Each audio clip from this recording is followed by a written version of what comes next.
It's a day after Thanksgiving, and the Rangers of Smithson Valley are getting ready for regional semifinal football.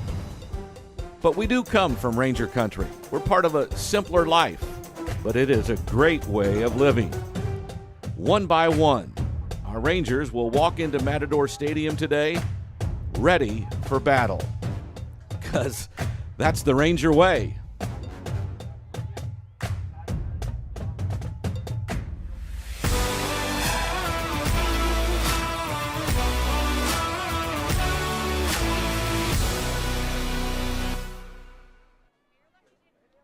And here we are at Matador Stadium in Seguin, Texas, as the Rangers take on the Fulshear Chargers, a couple of 11-1 teams.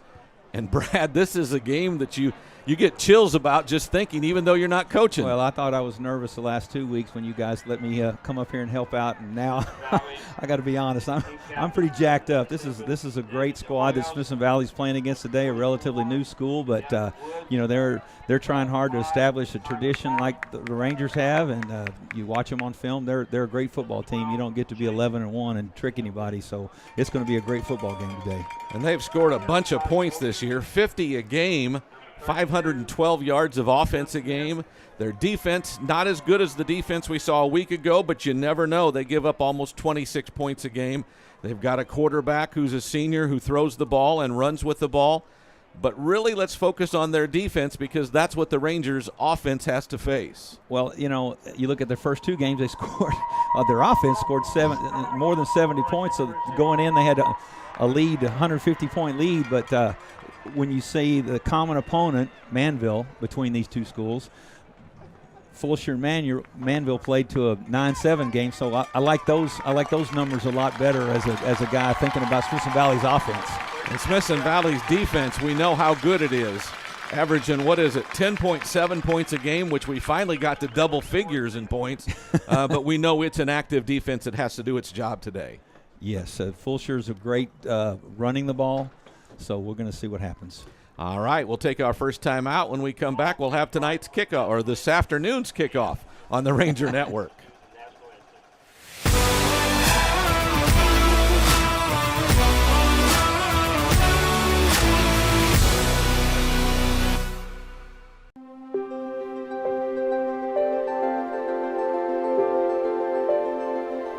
Hello, I'm John Chapman, the new superintendent of Kamal ISD.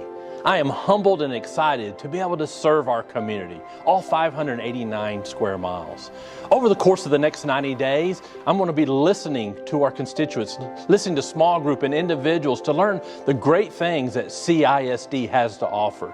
Together, it takes a village to raise a child, and I look forward to working with you in the foreseeable future. Thank you for who you are, what you represent, and how we can work together as a team.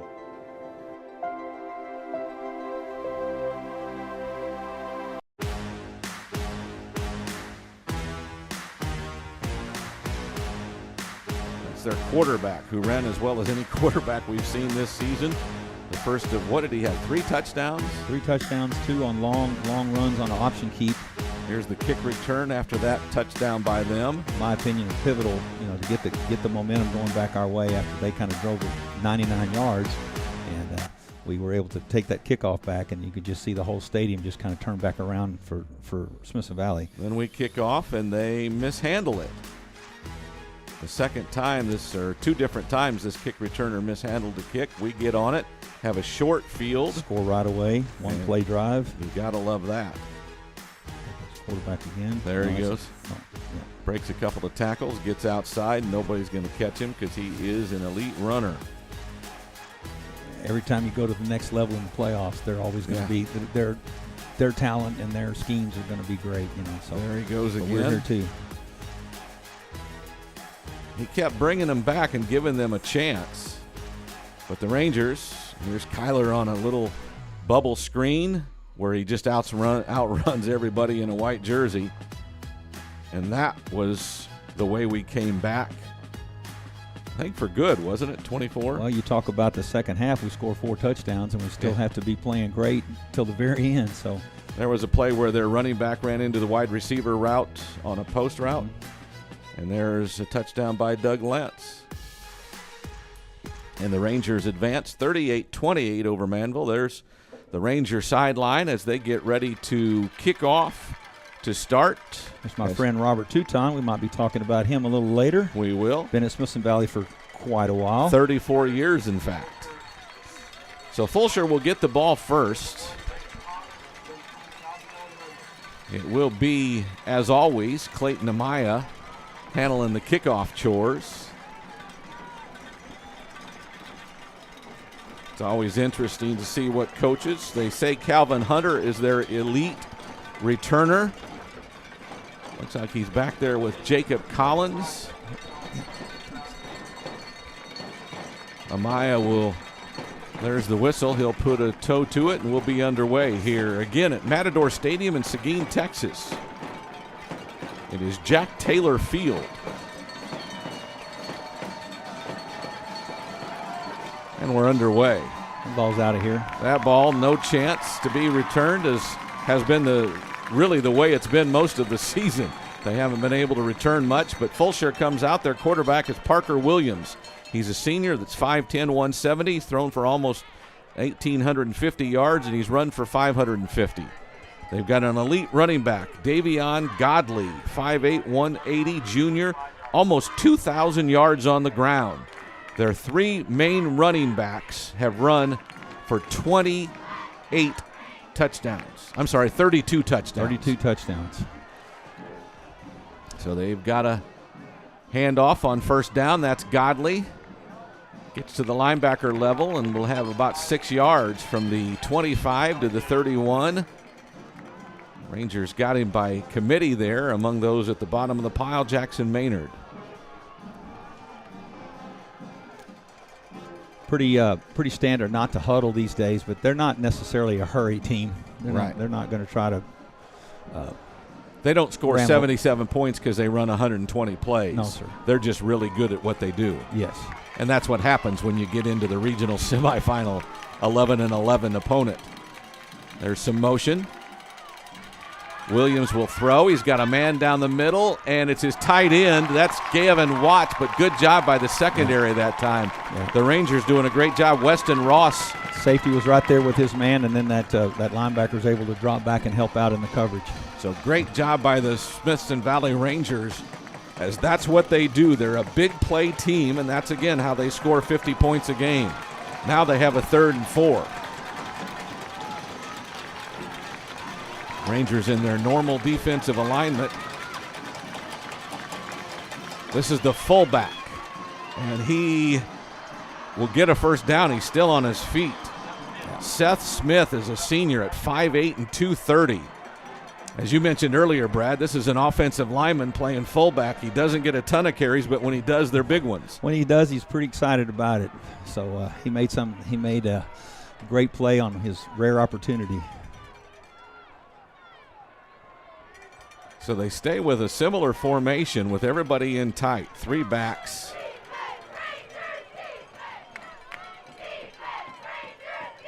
Williams under center. Got sweep action coming this way. It gets bottled up. He spins back inside. That's the backup tailback, Calvian Hunter, also a senior at 830 yards. He gets, what do we give him, a yard, so it's 2nd and 9. Yeah. What do you see blocking-wise?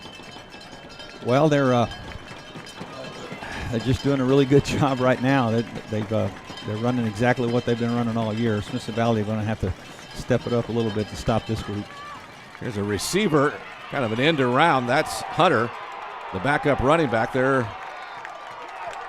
Looks like we got a holding. Looks like there is a flag, but he'll get nearly first down yardage out to the 43. But I do believe it's coming back. The head linesman on our side. Yeah, those perimeter plays, you always say, wow, that was a great play if they didn't call holding. Well, the reason it was a great play is because he held on to the guy that was going to make the play. So, yeah. This is our referee, Rick Hall, tonight. So a hold from the spot of the foul takes them back to the 37-yard line. So it'll be 2nd down now and 16. Or 17, kind of in just a bunch. So with that, they spread out. A couple of receivers to the near side, one to the far side. A lone setback. Williams wants to run, has some pressure, breaks containment. Now, and he drops the ball, and the Rangers have it. The first turnover of the game is by their quarterback, Parker Williams. Tried to scramble, got outside of containment, and then got bumped enough to drop the ball. You'd like to say, man, that was lucky, but teams that work real hard, they kind of make their own luck. Smithson Valley's always looking for a way to cause a turnover. That was a big deal. So the offensive unit comes out, and it's 1st and 10 from their 39, the first change of possessions. Yep. So from the 39, Sinelick has two receivers either way, wants to throw. A quick out, TJ Hunt down on his knees, makes the catch. It's a gain of about 7. So we'll take the +7 on the pass. Got a penalty flag. And there is a flag on the far sideline. So one on our sideline, now one on their sideline. We'll see what it is. Offside against them. Huh. So you got a dilemma, So second and 3 or 1st and 5. What do you like there? I like what Larry decides. 1st and 5 is a good deal, but if he's already got a play ready, then he'd go with that. So they lined up in the neutral zone. William Odecki, their nose tackle. Rangers will take the play, and it'll be 2nd and 3 from the 32. You see big Odecki, their nose tackle. Chase fakes the handoff to Lance. Has a man angling towards the far sideline, and it's a great over-the-shoulder catch for a touchdown. Cole Freund. Oh, my, his first touchdown of the year comes in the 3rd round of the playoffs. That's the best time to get your first one, I think. What a beautiful pass by Chase Sinelick. And you know what? I'm going back to, we haven't seen that play in a while, if we've seen it much in the second half of the season. Well, they've got to be looking at the other receivers that are doing all the damage on film, and then to find that kid wide open and make a great play like that, that opens doors later. He made a great route, but it was an even better throw by Chase right over his shoulder. Freund's the holder. Amaya's the kicker. It's up, and it's good. The Rangers go up 7-0 here in the early going. You mentioned defensively we were going to have to bow up a little bit, and they got a couple of chunk here and there. Well, forcing a turnover is so much sweeter than just making somebody 3 and out. So, just for field position and just for momentum and everything, that was a great defensive stand. Even though we haven't really stopped them until we made them fumble. Right, and you got to like anytime you can talk about the plus 22 turnover ratio of the Rangers. I'm understanding because we don't have full stats on Fulshear, but they're a good takeaway team as well. But the Rangers get the first one and get the first points. I think it just makes the offensive kids standing there ready to go. Even when the defense is out there, they know that they might get a chance right away. No doubt about it. We'll get into some of the other things we'll talk about in the course of this game, and one of them is special teams. The Rangers known as a special team highlight reel, if you will. The Rangers under Larry Hill have been very good at special teams. Very huge part of both playoff games so far. But the Fulshear special teams are a little different. They don't kick extra points. They go for 2 if they score, and they also kick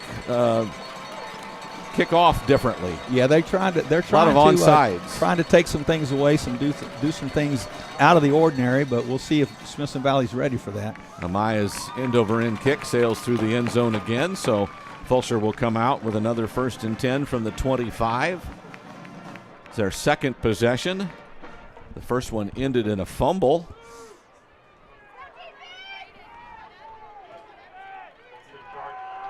By Williams. Now they have a scheme on offense where they try to get that free play and draw the D-line off sides and then throw the fade. Uh-huh. And we'll see if they come out and first down and try some of that stuff, usually out of a spread formation. So an early Ranger lead. We've been on the field less than 3 minutes of football. Here's Godley, right side, gets hit and smashed. Absolutely taken down.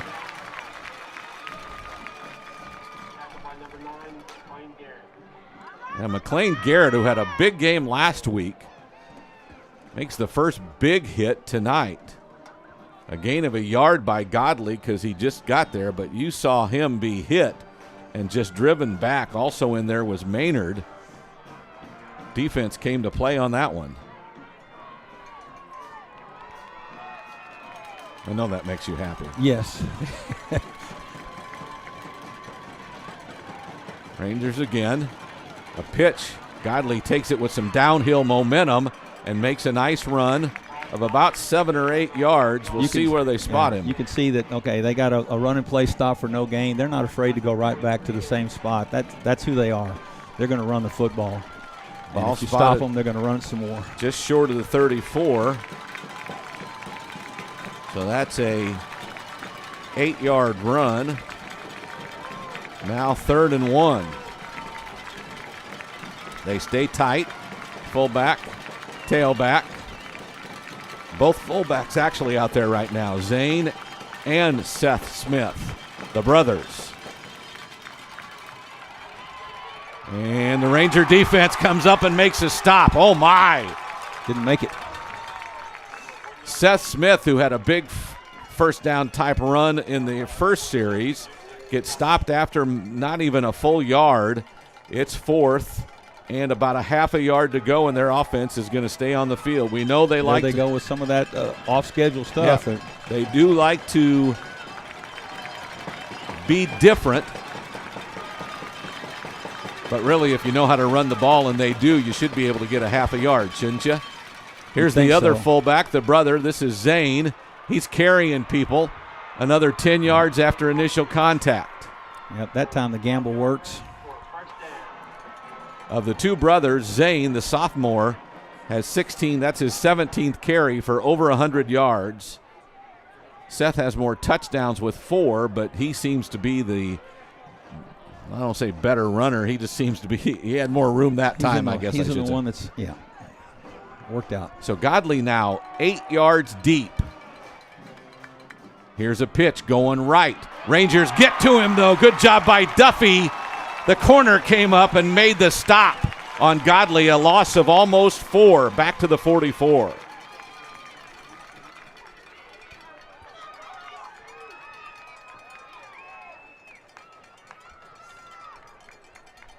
So the ball spotted at the 44. Doing a good job so far of taking away some of their best plays, but they're not going to stop. That doesn't mean they're going to stop running them. This drive has now gone almost 3 minutes. They've gone from the 25 to the 44. They'll throw it. There's a pick by Duffy. He's got only the quarterback to beat, and the quarterback, Williams, will take him out, but inside the 15. The Rangers are back in business. What a great read. That wasn't an accident. You could see that they changed their coverage, and they brought him down to jump the route, and the safety was over the top if he didn't make the play. And it's not like we need to butter up our coaches, but that's coaching too. That's film. That's watching what they do. That's knowing tendencies. It's easy to draw that. That's a hard play to execute. Yes, though. it is. You've got to beat the quarterback and the receiver. So the Rangers back on the offensive side of the ball with a second turnover by Fulshear. Senlick with 2 tight ends. Lance, the running back, gets the first carry of the game and falls forward for about 3 to the 12.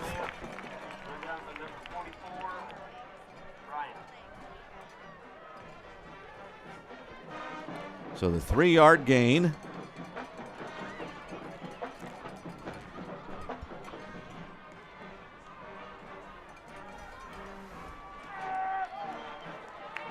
Tight end on the right side and the left. 2 receivers, now 1 in motion.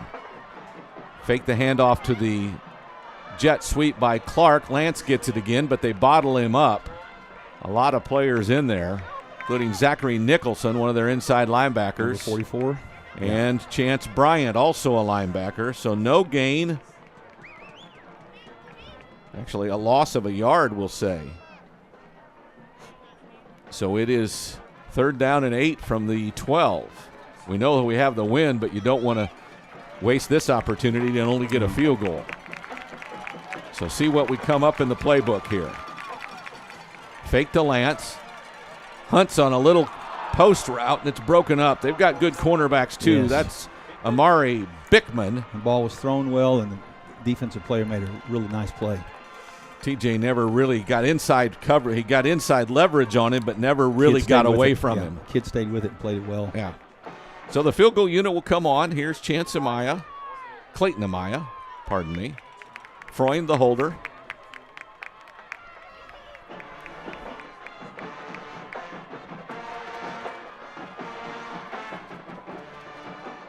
Kick is up.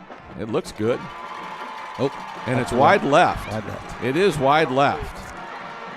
Everything was good, but the kick just got pulled.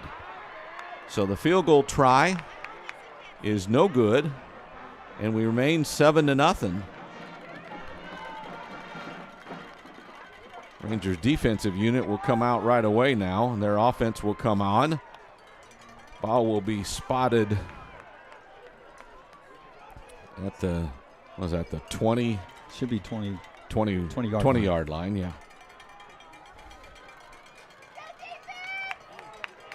Running back Godley's out at wide receiver now on the near sideline as they try to sneak out one of their premier athletes into a different spot. He goes in motion. Williams wants to throw a screen back this way to Hunter. He's got some room. Good job of pursuing from behind. Well executed. Spradling. Very well executed. Your eyes go with the running back on the jet sweep. And then they pull some linemen. Here it is. And again, Calvion Hunter tackled by Spradling after a gain of 9.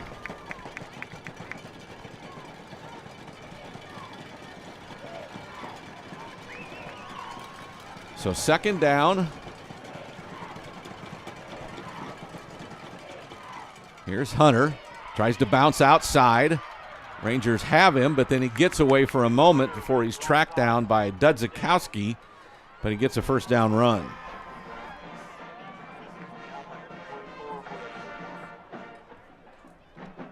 Up to the 32, it's 1st and 10.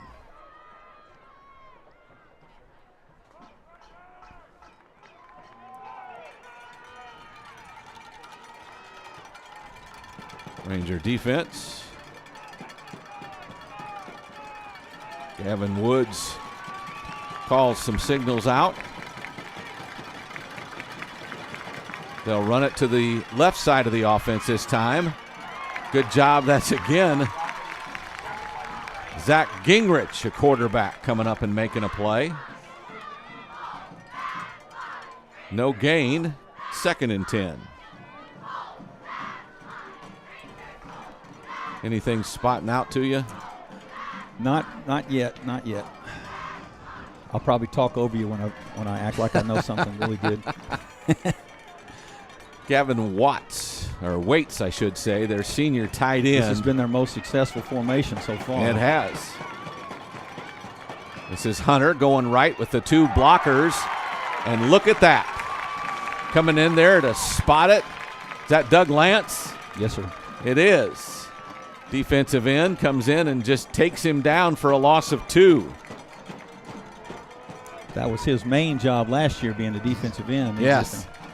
Part-time defensive end now, but he didn't lose anything on that play. Really kind of fun to watch. Again, one of their better formations. They got the 2 Smiths out in front blocking. Hunter kind of bounced it a little bit, and that's where Lance knifed in and really got between the 2 fullbacks. They go a little more wide open here. Williams wants to run. He's got a bootleg, and it's an incomplete pass to Hunter as good pressure well on covered. him. Good pressure and well good covered. coverage. Yeah. Ross on the coverage. I think that time good tackling caused them to get off schedule and get out of their main plays, and we were able to be ready for anything. So kind of a bad series for them in some ways because they got off schedule on plays that they expected to work. Yes. Is that what you're saying? That's what I'm saying, yeah. You said it simply. I tried to say it more simple, and I got confused. Anyway, they don't punt very often. Patrick Williams, their quarterback, is their punter, and this is an awful punt. The wind caught it, and sent it straight out of bounds. It will be a punt of 5 yards. That counts as a turnover, really, the way that Rangers get the field possession out of it. So they need to take this in and score. So a 5-yard punt puts the ball at the 35 for Smithson Valley. Maybe that's why they don't punt very often. 1:45 to go. Well, I can tell you the wind has picked up. Yes. It was pretty heavy in the pregame. Then about kickoff it got lighter, and now it's picked up again. The Rangers will start 1st and 10 on the plus side of the field for the 3rd time in a row.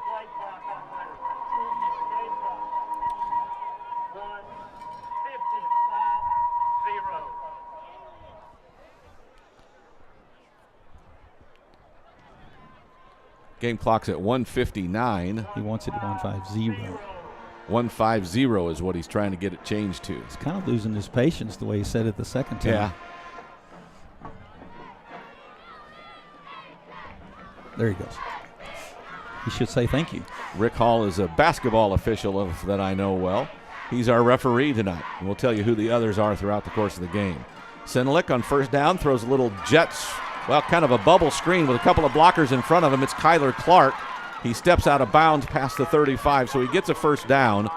Good blocking on the tight end. Getting the ball to about 4 or 5 different players on offense so far Birch for the Rangers. And T.J. Hunt was the other blocker. So 2 good blockers out there on 1st down. A gain of, we'll call it 13. When you get your receivers blocking for each other, it really makes those short passing games turn into big plays. So both Hunt and the freshman Sampson are down here on this side, and I think they're going to call a timeout. 1:41 to go. They must not care that we have the win. They're stopping the clock for us. Yeah, you're going to get the clock. If the clock runs out, you get the clock, and we might have to kick into the wind. You're going to call a timeout here because your players are confused, or I think so. I think they didn't like that formation, or they didn't like the way things had gone in the last 2 plays. They needed to visit with them, but that's a timeout that really helps the Rangers with the clock and the wind. Well, now you've got at least 3 plays with the wind at your back. Maybe more. Maybe we won't even need that many. And maybe we won't need that many. And then get to kick off with the wind. Yeah, that would be fun. So at the 22, it is 1st down. After the timeout, told you Rick Hall's our referee. Brian Herbsta is our umpire. D.C. Wheatfall is the head linesman. Doug Williams, the line judge. John Meese, side judge. Chris Southland, field judge. And Colin Andrick is the back judge. So they're moving some guys around to cover the 2 receivers on the far side. We'll run it. This is the backup tailback, Brad Sowersby, the one who's a little more shifty. He gets inside the 20, so it's a gain of about 4 to the 18.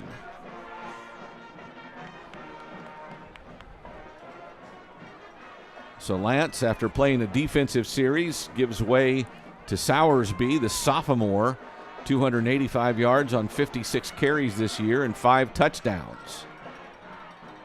Bafita still the H-back. He goes in motion. We give it to Sowersby to the left, and I'm saying that as he's getting rolled up and just snarfed by Eamon Smalls, a senior defensive end. They moved their defensive line, and they moved in the right direction. They got lucky on that one.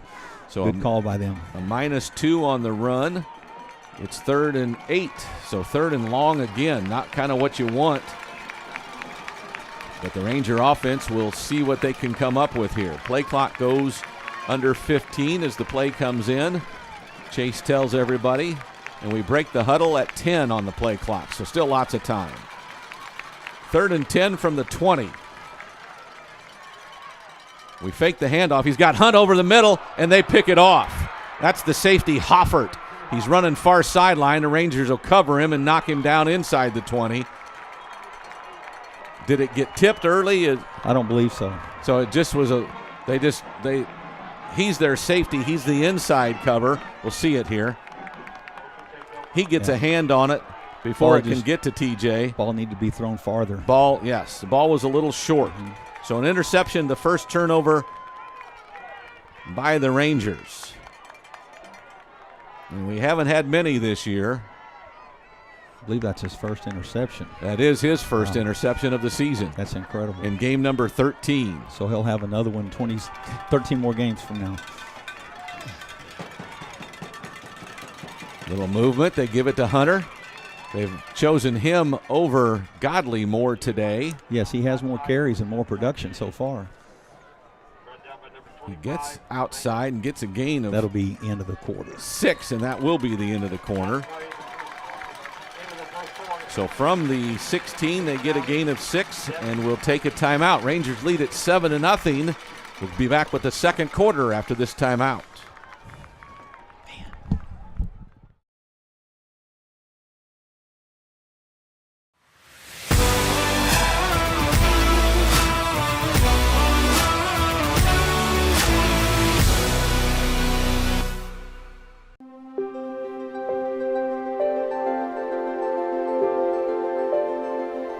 Hello, I'm John Chapman, the new superintendent of Kamal ISD. I am humbled and excited to be able to serve our community, all 589 square miles. Over the course of the next 90 days, I'm going to be listening to our constituents, listening to small group and individuals to learn the great things that CISD has to offer. Together, it takes a village to raise a child, and I look forward to working with you in the foreseeable future. Thank you for who you are, what you represent, and how we can work together as a team.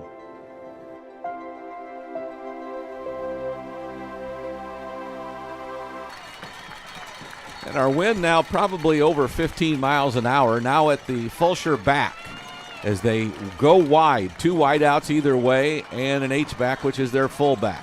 Sometimes the quarterback runs it out of this formation. There he goes. And he is. It's a designed run. We get a hand on him and drag him down. Dylan Gass gets a piece of him and hangs on to bring him down after very little gain. Defensive players knew the same thing I did on that one. Don't treat that quarterback as a pure passer. He's a gifted runner. He's a big part of their offense with his legs. 60 carries on the season, 543 yards and 4 touchdowns to his name for the senior QB. Now the tailback Godley is behind him. It's an I formation with the fullback Seth Smith. And we'll do student body left. Had a chance early, but he's a gifted runner. And he gets the first down on a gain of about 5. Ball spotted up to the 33, 1st and 10 for the Chargers. Now they're a little faster. A little quicker. Here's Godley going outside. Breaks a tackle. Breaks another tackle, then gets spun around. Goss comes back and helps after Ross was there.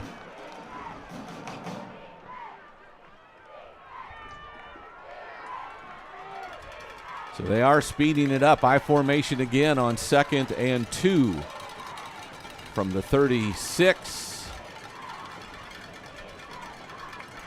They come to the line, then check the coaches. They're changing something because they're all in attention. So 2nd and short. They've got to get to the 38 for a first down. This time it's student body right with the fullback leading, and the fullback puts a late block in there on Maynard, but they don't get him. The defense comes up. Bottom of the pile, McLean Garrett. So a loss of 1. Seems like almost all of their plays, running plays, are to attack the perimeter. So it's run it wide right or wide left. And you just got to call that moving your defense and get lucky with the call. And what we've seen tonight is we've been able to knife between blockers as well. We've had a lot of penetration defensively. Little motion. It's a pass, and he's going to be sacked. Oh, my. David DeHoyas on a safety blitz puts him down at the 20. Punt team comes on. Wow. Big play.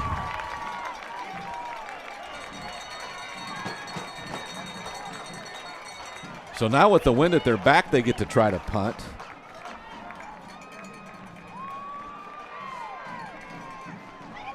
Well-timed blitz, huh? Great time for that call.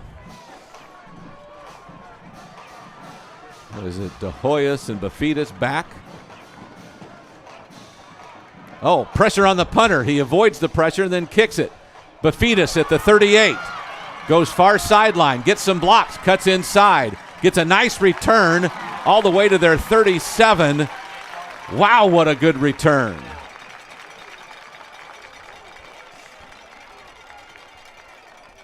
So about 24, 25 yards on the return after a punt of almost 40 yards. Still doing a great job of keeping the ball, offensive and defense, keeping the ball in our side of the field.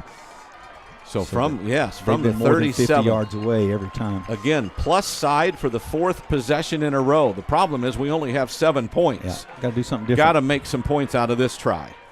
Sinlick wants to throw. It's a quick out. That's Sampson, the freshman. Breaks a tackle. Breaks another tackle. Down the sideline. 15, 10, 5. Touchdown! Quentin Sampson, the freshman. His 3rd touchdown reception of the year, and the Rangers are in pay dirt again. When in doubt, give it to the freshman. When in doubt. And they had 2 guys right there. Yes. 2 guys on coverage. He's a kid that can make you miss. You've got to be a sure tackler against him. He's a very talented young man. Wow, he did make a miss. The extra point by Amaya. Snap, hold, both good. Kick. This one is through. It's 14-0. The Rangers take, and that I'm telling you what, on first down, first play of the series, you strike. That makes a statement that you weren't able to make. Well, yeah, it kind of takes that taste out of your mouth of the other 2 drives where we had there's great 2 guys possession. right there. Yeah. 15 and 22. Got to finish on That's them. Paulsness and Hoffert, their corner and bandit linebacker or safety. Both of them missed, and Sampson's into the end zone. My goodness. Quentin Sampson did it again, made a play out of nothing. Really was going to be about a 5-yard gain if they tackle him. And he made him pay. So now we'll kick off into the wind. We're at 8:41, second quarter. Rangers up 14-0. Back judge Andrick. Colin Andrick brings the ball out to Clayton Amaya. Does what he can to make it a little softer.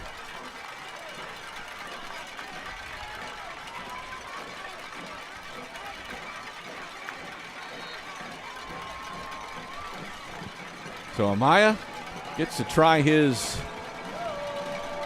foot against the wind. And he pops it up.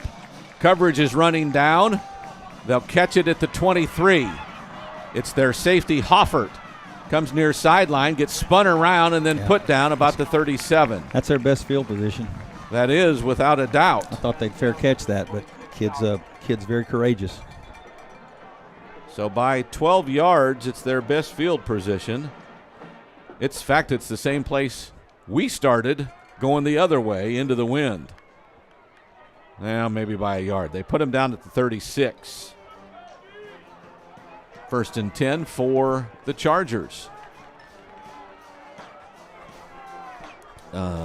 Godley back at tailback. Rangers have 9 in the box on the sweep to Godley going left side. Breaks through. One guy to beat him in Dudzikowski. Oh. And the ball's loose. We'll have to see if it stays a fumble, but the Rangers have possession inside their territory. There's a flag as well. They're going to get I believe that's going to be a sideline infraction on that team. Looks like the place where they call that. I think that play's going to stand. Nope. I'm wrong. Referee's saying it's down on the ground. That was my biggest concern, is that the ground caused the fumble when he went down. Their coach is out there. Rick Hall will turn around and tell us what happened. The result of the play is a fumble.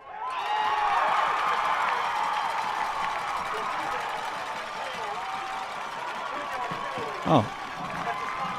Had all that wrong. They called a defensive holding on us.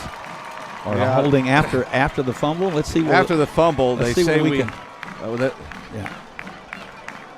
Is that's 13 doing the holding on them. Okay. Yeah. So let's wait for the fumble. No, Great he call. stripped it. It's down. Dudzik stripped It's down. it. It's loose. So who did we hold? Did we hold him? Is that what they called? That's what they threw. He pushed him in the back. Him in the ground. Oh, my gosh. Well, that means he knew it was a fumble, so we'll go with that play. My. We'll go with that play. We'll trade off that way. So from the 41, it's 1st and 10. That's it. I wonder if their coaches got that one called. Sidlick will keep it. Get a couple of yards, maybe 3. Up to the 42. That had to be the holding call that he made was on the running back. Well, you saw him throw the flag when he pushed him down. I thought for sure when you get a change of possession on a sideline, you usually get coaches in the way, and the referees call that for their own safety and for the kids' safety. So that's the call I was looking for was sideline interference. So after the fumble, Rangers have possession again. Sidlick wants to throw. A little in route from T.J. Hunt. There he goes. Down the field, 20, 15, 10, 5. Touchdown, Rangers. T.J. Hunt. That's really pretty yards after catch. Great execution on the throw. Great blocking to get the throw there. But once that kid's got the ball in his hands, that's kind of his own achievement. Watch him. T.J. Hunt. Touchdown number 11. And he has a chance to go over 100 yards receiving just with that one to start with. Not a bad deal. We haven't even gone midway through the second quarter yet. Amaya's kick against the wind is up and good. It's 21-0. Rangers on top. I think we're going to see a replay here. I would like to be bold and say I predicted such a score this time of the game, but Fulshear's a good football team. They're not going to let this setback slow them down. They're going to keep coming. Here's the throw to TJ, and once he makes that first guy miss, there's no way anybody's going to catch him. Those strides, those long, deer-like strides, man, he just runs. Yeah. That's got to throw it to, isn't it? Yeah. Do that again. So we got two good ones. Sampson, a freshman, TJ, a senior, and now we'll kick off into the wind again. And in a minute, it'll be Clark or Bafidis. It'll be their turn, too. Yeah, they've got chances. 7:32, second quarter. Rangers up 21-0. See if we can get a deeper kick and punt maybe that was returned by Bafidis. We've had a touchdown run to Sampson and then a one-play touchdown to Hunt. So in less than a minute of clock time, 2 scores. We've gone from 7-0 to 21-0. Amaya, his extra point, his kickoff will come into that wind again, and it blows off the tee. So we will bring Gingrich down to hold it, my guess, as he's the one walking in. He's the one the kicker trusts not to do the Lucy Charlie Brown thing on him. That'd be kind of embarrassing in the third round of the playoffs. That would be. So again, kickoff coverage by a lot of starters. Sowersby is one of them. Gavin Woods, De Hoyos. There's the kick. This is a better kick. It will travel. Might hit the ground. Will they? Oh. Ford gets it, and he's knocked down by his teammate, Hunter. So they'll go down at the 18. What a great job of fielding it by Joey Mahoney, one of their receivers. You got to give the kicker credit on that because, most people say, oh, no, it's kicking against the wind. What do you do? Well, you hit it as hard as you can, as high as you can, and then you let your coverage team. Then they have some stress because the ball's in the air a long time. Well, he was going for it, and Hunter was coming up from the back, and he just ran into him, and I don't think there was any doubt the ball was going to him. So the back receiver messed it up. Here's a handoff going wide left. Woods is there. Woods ends up making the tackle, but not till he's dragged away by Davion Godley. Call it a gain of, we'll call it 7 on a first down run. This is what they're good at. You say, well, that's pretty good tackling and +7. So yeah, they just, like you said, they run everything kind of. This one's up the middle though to Godley. He won't get a first. Well, he will get a first down. I think that's a real similar play to the one that they just ran on first down. The running back just chose another angle of attack there. Yeah. So it's 1st and 10 from the 29 now for them. So they've got a 2-run first down. They're going to probably feed the ball to Godley again. This time he kind of stepped inside, then bounced out. Ranger defense bends but doesn't break there. He gets, what are we going to give him? 4 up to the 33. I think the steady diet will be this with a 21-0 score. They're going to go with what brought them, and they're going the same way. This time a little trap block, and he cuts it up the middle. Gavin Woods is in there for one of the tacklers. Gets first down yardage just past the 39. Yeah, the only thing slowing them down now is the chain crew. So defense has got to step up. Again, for the 5th play in a row. This time he's caught and spun down. Don't throw him forward, though. Yes. He's already good enough at doing that. Gavin Woods got him and spun him back. They spot him at the 42, so it's a gain of 2. Maybe we'll call it a gain of 3. So again, fullback, tailback. Same play again. This time straight ahead blocking. This time Godley slowed down for less of a run. Yeah. That's the kind of thing that makes your whole defense, kind of breathe a sigh of relief together when they stop them for no gain. Then they can have a moment to get ready for the next play. But when you're running down the field 8 or 9 yards because of their gain, and then they're snapping it right away, makes it tough. A little bit different formation as they split a receiver wide to either side. Mecca, a receiver, now motion.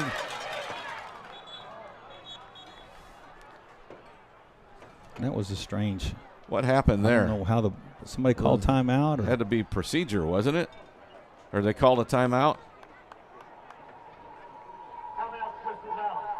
First time and a half. So they got a timeout, and how'd the ball get loose? Looked like Coach Worsfer on the sideline was trying to get a signal in that a call he didn't like, and then called the timeout at the end just to make sure he got it. Yes. Okay. Yes.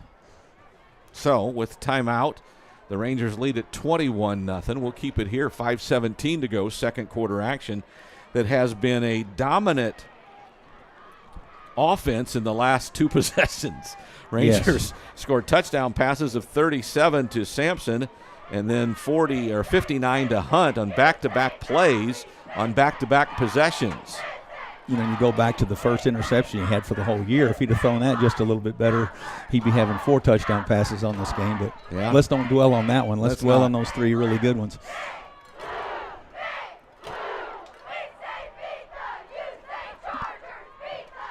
Don't know how much you've seen, but a decent crowd here on a kind of cold and damp, no rain, but kind of damp Friday afternoon, the day after Thanksgiving. Is there any better place to be a day after Thanksgiving than at a football game? Maybe sitting at home watching it with a turkey sandwich. I like mine with sweet pickles myself. White bread, mayonnaise. So 3rd and about 5. This time to hand off. That is a wide receiver, Struble, Tate Struble, the junior. He gets bottled up before he gets first down yardage. Not sure who all was in the tackle. I know Gavin Woods was nearby. Struble, the senior wide receiver, with 9 carries for 98 yards. They're short by a half a yard. Yeah. They haven't had success punting the football. They're not even thinking about it now. Ball just beyond the 47. They've got to get to the 49.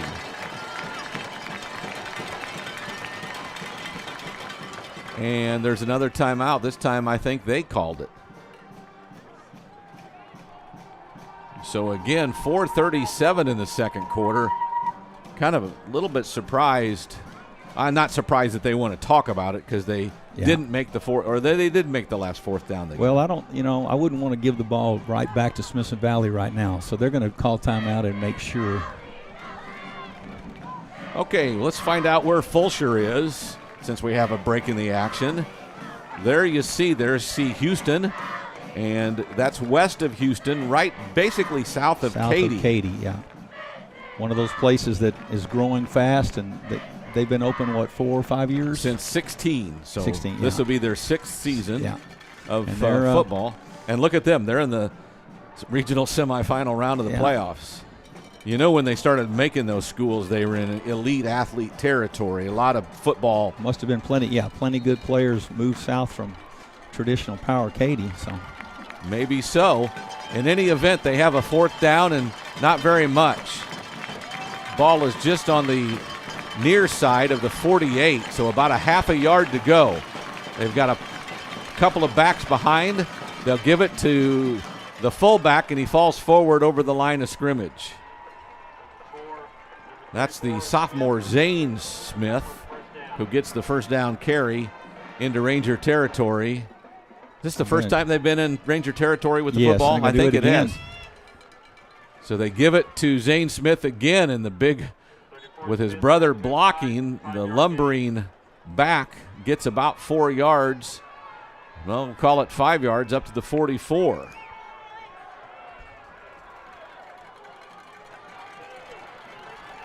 This is the 8th play of the drive. They give it to Zane Smith again. They're just going to give us a full diet of the fullback. Right. That's a gain of 4, just a yard shy. We got an injured player.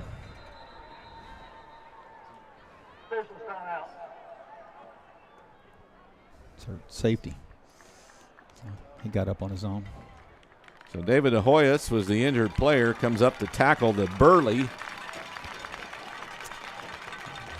He's not as big as his brother. His brother goes 230. They say he goes 205, but I don't know that he doesn't look heavier.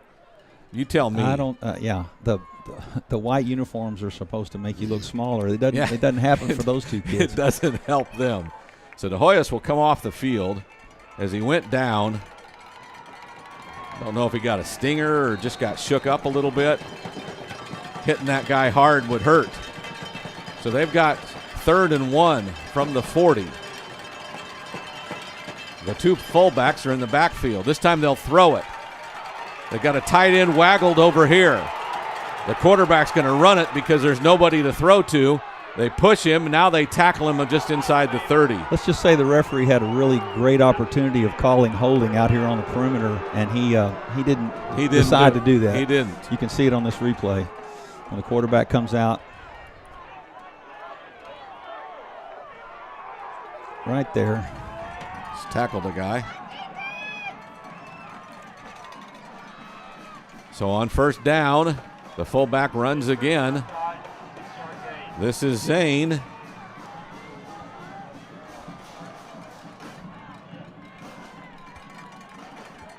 So that's a gain of, what do we say, 6. It's 2nd and 4.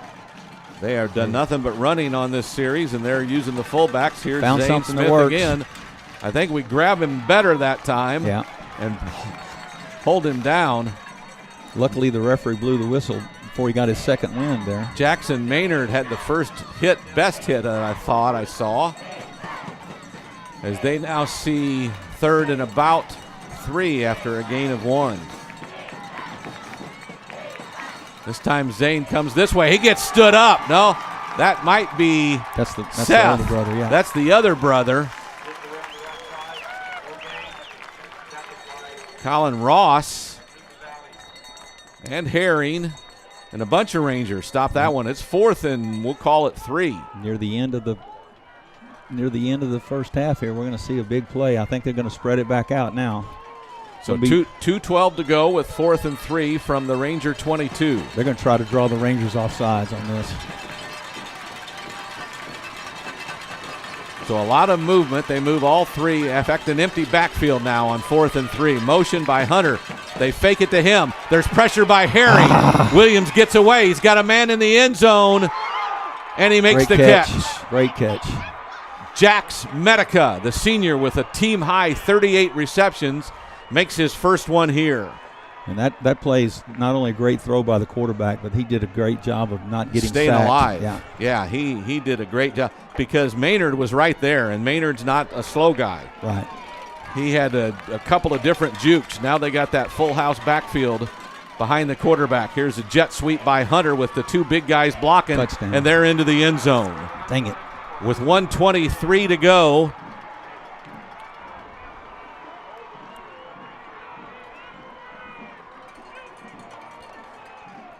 on the 14th play of the drive.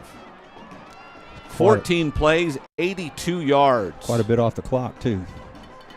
See if they can. Now they go for 2. They don't kick extra points. They'll go for 2. This is Williams at quarterback. They give it to Hunter. Goes the same way, and the Rangers stop it. That's big. A big play. That's big. No, that is the middle linebacker, Lane Richard. Well, he's one of the linebackers. I shouldn't say middle. 21-6. Kind of takes a little shine off that touchdown when you don't complete the extra point. And the normal thinking of now they're down 15, well, they'd have to go for 2 on one. Well, they go for 2 on every one of them. All the time anyway, so you can get ready for that if they ever get in the end zone again. And they say that when you go for 2 all the time, you win more than you lose. I don't know if that's the case, but we'll find out today, I'm sure. Well, let's wait and see, Alabama or somebody else use that philosophy before we start all thinking it's the best idea you've ever heard. A lot of high schools do it. I don't know many colleges who have.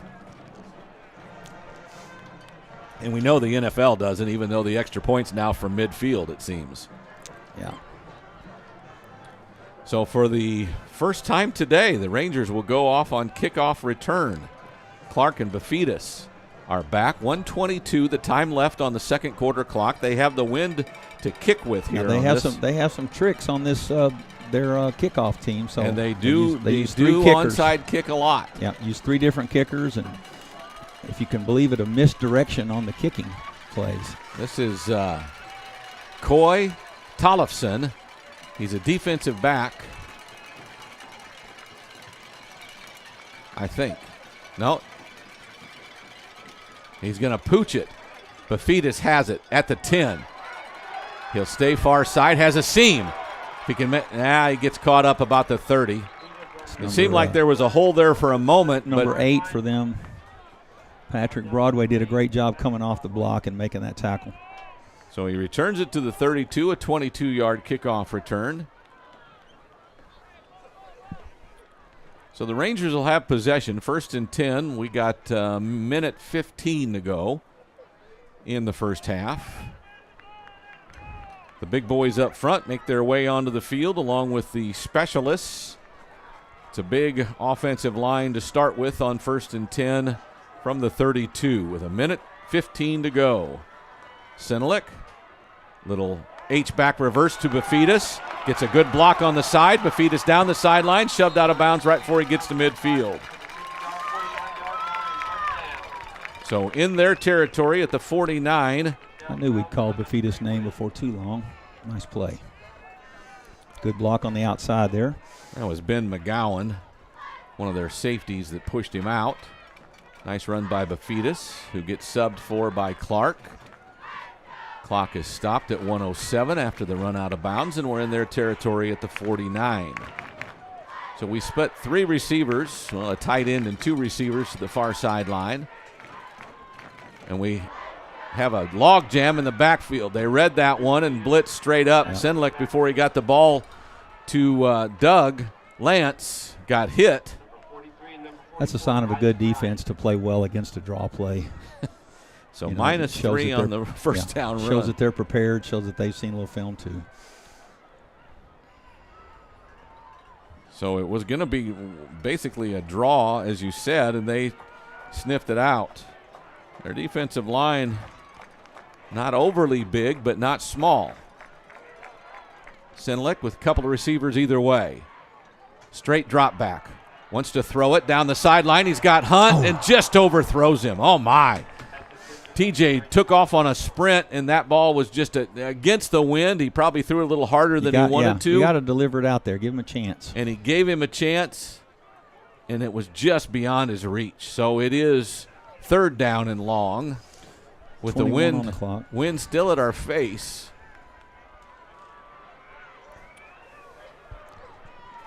What do you do here? 21 seconds. Do you go for it? Throw it to Hunt again. Yeah. Bickman on coverage on TJ Hunt near sideline. Chase. Quick out to Bafidis. He'll get tackled and drove out of bounds with no gain. It'll be 4th down. They keep the clock rolling, so that should be. Yeah. Amar Bickman, their corner. They're going to call a timeout. That corner did a good job on the deep ball, and then he comes up and makes a play on the short pass.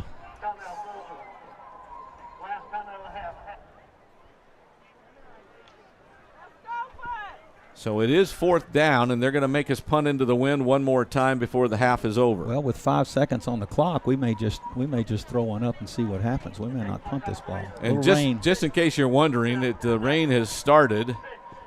The rain that wasn't supposed to be here till about 4:45 is here.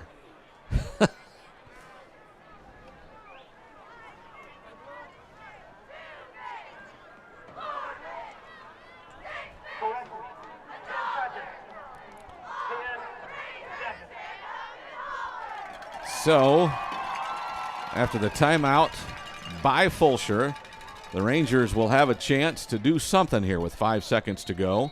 Going for it, you're right. The play will take more than 5 seconds for the ball to hit the ground or for you to be tackled. Yeah. Nothing real tricky here. Nothing real tricky. Give a wide receiver a chance to make a play on a deep ball and maybe send 2 receivers to that side to draw the safety away so it's just a single coverage. 10 seconds. Oh, they reset it to 10 seconds. Oh, well then.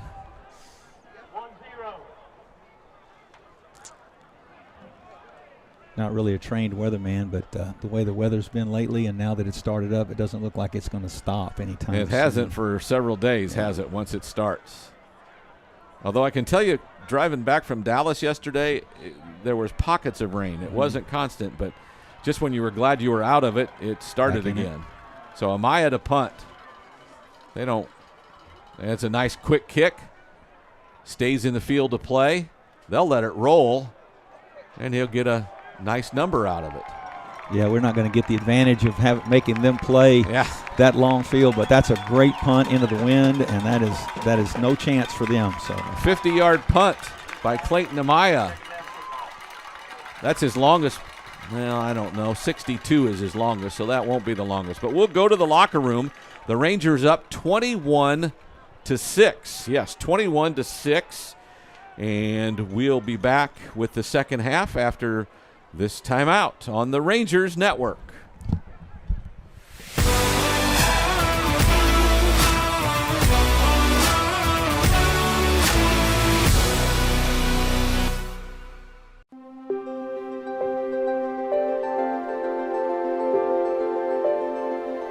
Hello, I'm John Chapman, the new superintendent of Kamal ISD. I am humbled and excited to be able to serve our community, all 589 square miles. Over the course of the next 90 days, I'm going to be listening to our constituents, listening to small group and individuals to learn the great things that CISD has to offer. Together, it takes a village to raise a child, and I look forward to working with you in the foreseeable future. Thank you for who you are, what you represent, and how we can work together as a team.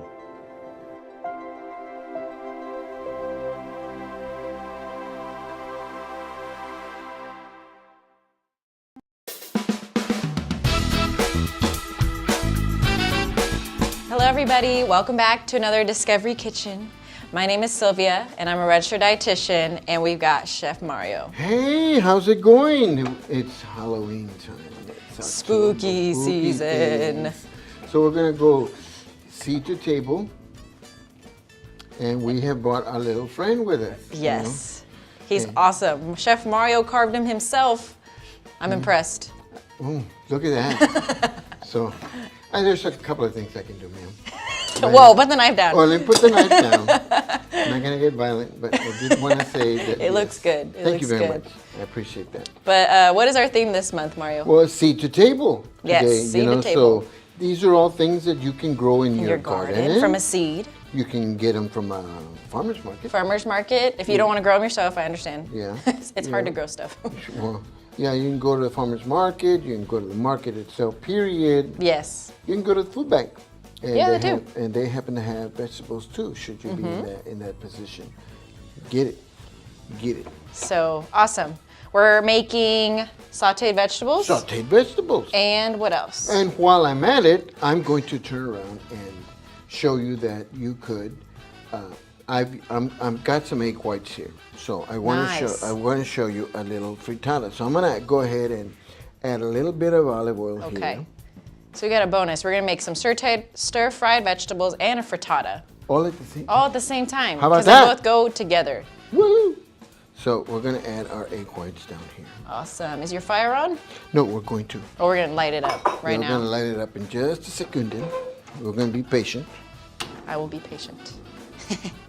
So we got that. We got fire going. Awesome. Egg whites are the part of the egg that has most of the protein and has a lot of the nutrients as well. But egg whites are full of protein. The yolk is the part that has mostly fat. Yes, and we're gonna add some.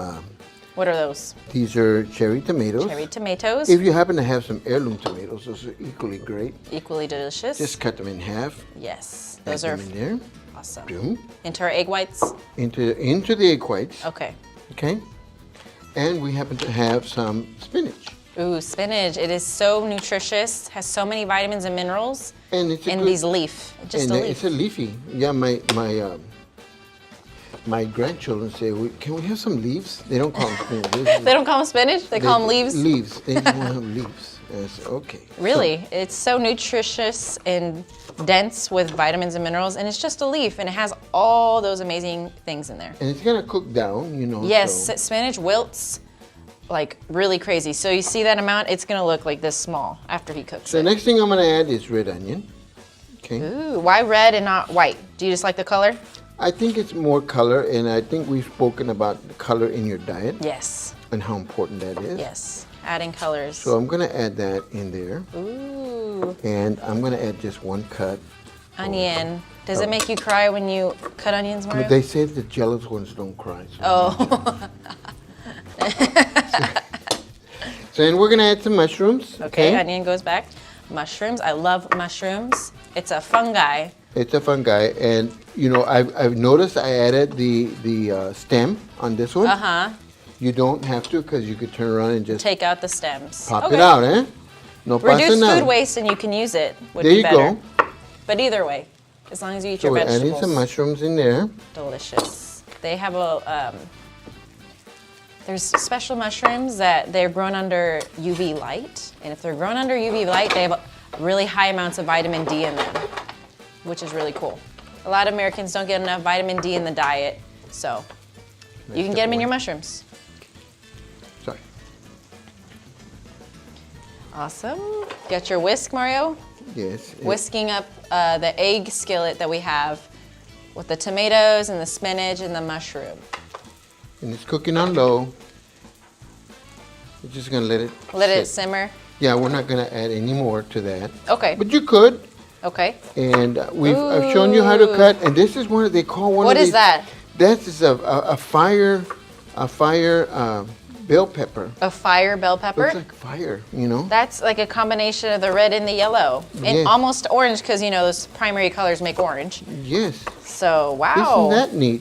And I've talked about bell peppers before. They're really high in vitamin C, which is really good for our immune health. Helps us fight off bad germs, especially during the season, right?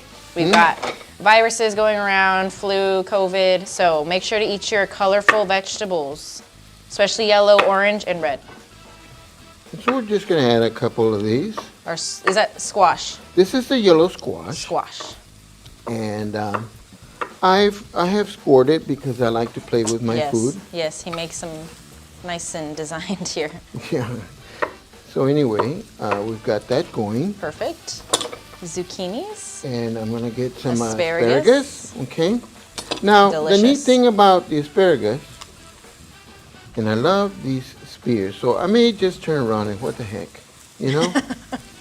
I'm gonna add these spears. I like the tops of them. They become the to most our tender. frittata, Oh. okay? And the tops and asparagus are very wiry. They're kind of tough. You have to cook them for a good amount of time for them to get soft. It's because they have a lot of fibers in them, which means they're really good for your digestive health. Right? Yes. And we're gonna go for some broccoli. Ooh. Look at all these colorful vegetables. I love it. Broccoli, broccoli, broccoli.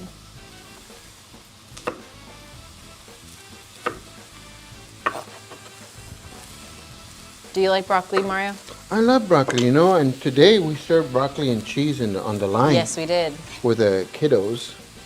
And I noticed that they really, really enjoyed that. But I noticed that if you take your broccoli and you break it into little trees, as they say, the children will tend to eat more. Yes. If you give it to them in big ones, Yeah. they tend to not eat that, and they just toss it around on the plate. Food, the size of your food impacts the texture of your food. So if it's in smaller pieces, your kids are more likely to eat them because they're not so big. I like my vegetables cut up still, and I'm an adult, so. And yellow. Awesome. And we're gonna add some more olive oil here to keep this moist and going. Olive oil, right? Olive oil, and I'm the last one that I'm gonna add is some of this orange. I like the color. Bell pepper, yes. I really do like those colors. Awesome. How long are you gonna stir fry this for? And again, you don't want to kill this, so you want to go maybe about no more than 4 minutes on this. 4 minutes, okay. Yeah, but You wanna keep them crisp? 2 to 3 is good. You just want to flash saute. And over here How's we're the doing frittata pretty good. doing? The frittata is doing really, really good. So we're doing good over here. Awesome. Good in the hood. So we're gonna leave it alone. And believe it or not, it's about done. So Yes. like I said, you can just turn it in there and kind of forget about it. As you can see, here we are. Oh, there's seasonings. Can't forget the seasonings. No, garlic, salt, and pepper, guys. Keep it simple. Yes. Don't confuse yourself. Garlic, salt, and pepper. Garlic, salt, and pepper. I'm using olive oil, but you could use easily canola oil, it's fine. Pinches at a time is good. You can always add more. Tough to take out, huh? Yes. So, I really like this month's theme because it stresses the importance of eating fresh fruits and vegetables and produce. Sometimes I feel like we don't focus on that enough. No. But really focusing on things you get from a garden, outside, local farms, local vendors, and kind of making sure you eat those on a daily basis. Very important for your health. I always talk about the vitamins and minerals that we have in our vegetables. We don't get enough, so it's important to eat them.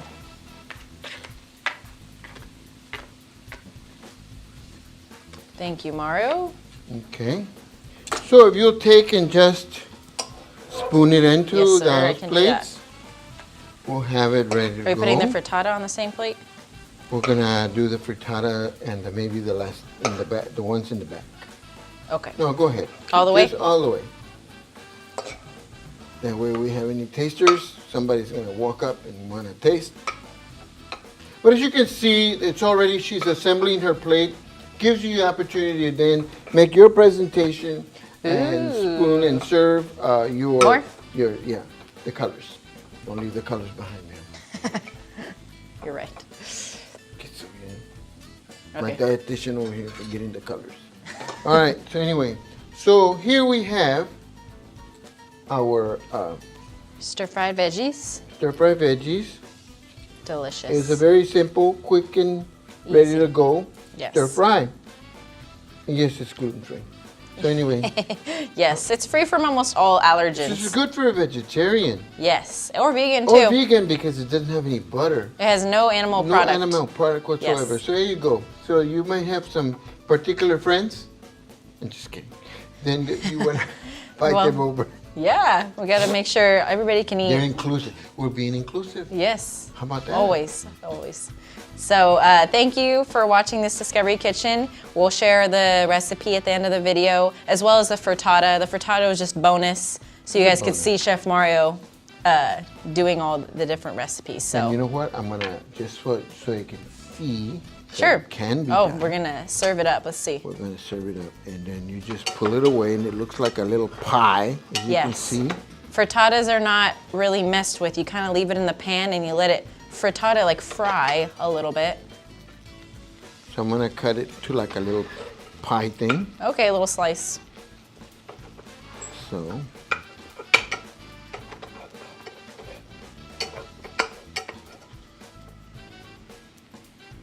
Ooh, Let me delicious. put a little. Wow.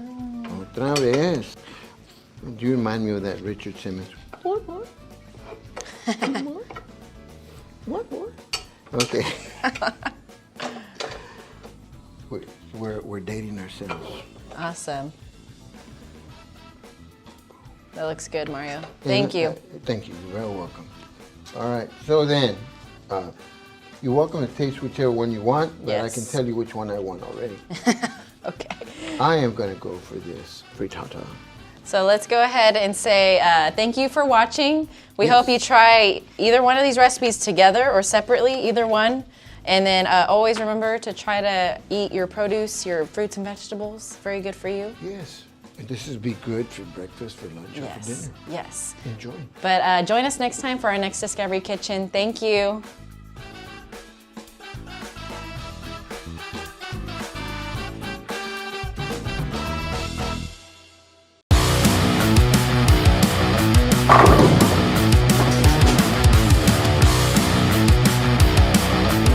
So we're here today to highlight some of our students with special needs who participate in STAR. This is our bowling competition, and so we've been practicing for 3 weeks, and this is a culmination of our celebration for them to compete against each other. So it's all of our middle school campuses across the district. I'm here to help the EA kids bowl today.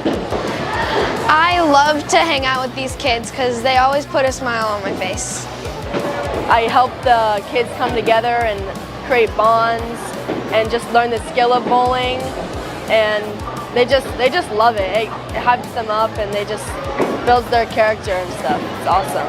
Last week we had our STAR High School bowling competition, and we had over 100 volunteers throughout that month of practice leading up to the competition, and they were volunteers from various organizations, our FACS, our PALs, all the student-led organizations from our high schools. It was really good to see them out there interacting with their peers.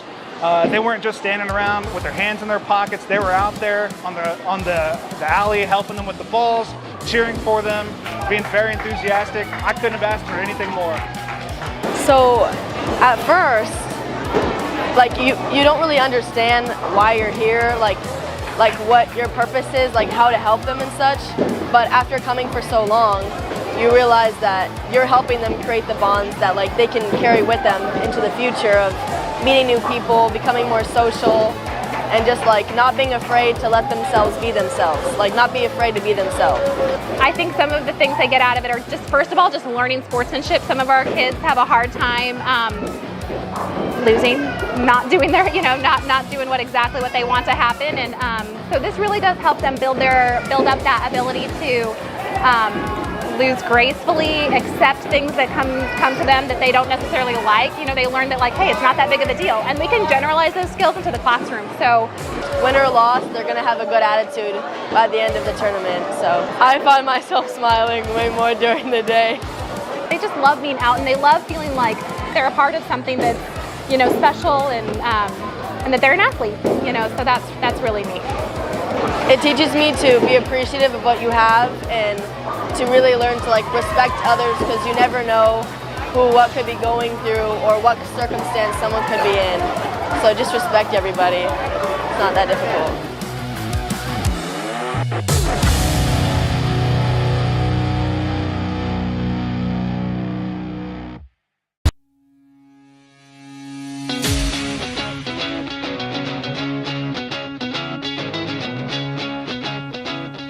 At this time, I'd like to introduce our new superintendent, Dr. John Chapman, to come up and share a few words with us.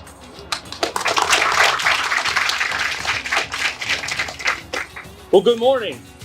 This is a great opportunity. This marks a special occasion and a huge milestone for CISD. We're a fast-growing district, as Mr. York had stated.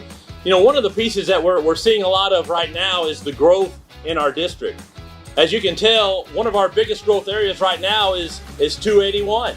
And so the corridor and the growth that is expecting here, this is much needed in our district today. We are the second fastest growing county in the nation. The second fastest growing county in the nation. And we are, when we look at our housing closings, we are number 2 in San Antonio as we speak. We looked at our demographer and we were looking at some of the growth and what's going to be expecting over the course of the next few years. And in 5 years, Comal ISD is expecting to have 35,000 students. 35,000 students in the next 5 years. So this is a great opportunity for us to celebrate this building and how we're going to continue to grow and improve each and every day. As we move forward, we need to continue to think about how we can support the community that we're in now and in our foreseeable future with the future bonds that are going to be coming forth. And I just want to thank each and every one of you. Thank you for the support that you've provided, and look forward to groundbreaking ribbon cutting in August of 2024. Thank you.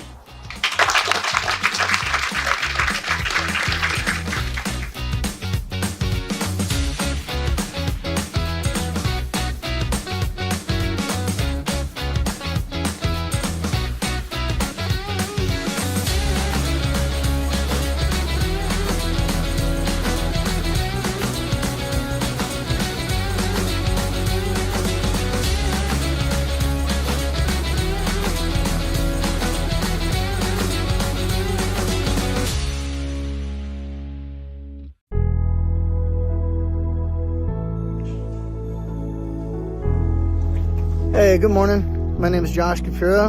I'm Evelyn Cox Kafura's daddy. Hey, baby girl, I love you. I miss you.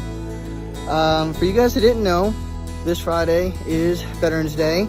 I myself am a 12-year Navy SEAL veteran, and I've also spent the better part of last year being in different parts of Africa, helping countries be able to better protect themselves, much like I did while I was in the Navy, protecting our country.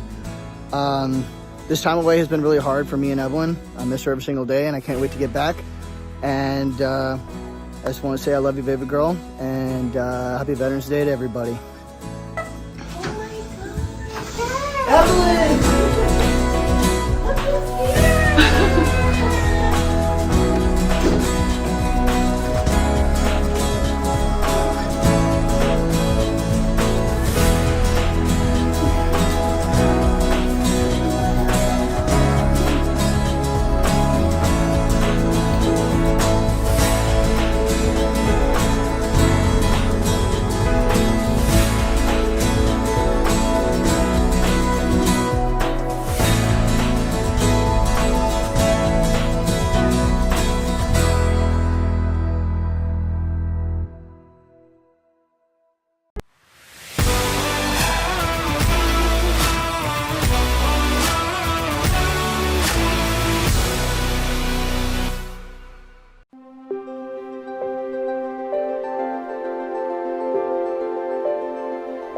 Hello, I'm John Chapman, the new superintendent of Kamal ISD.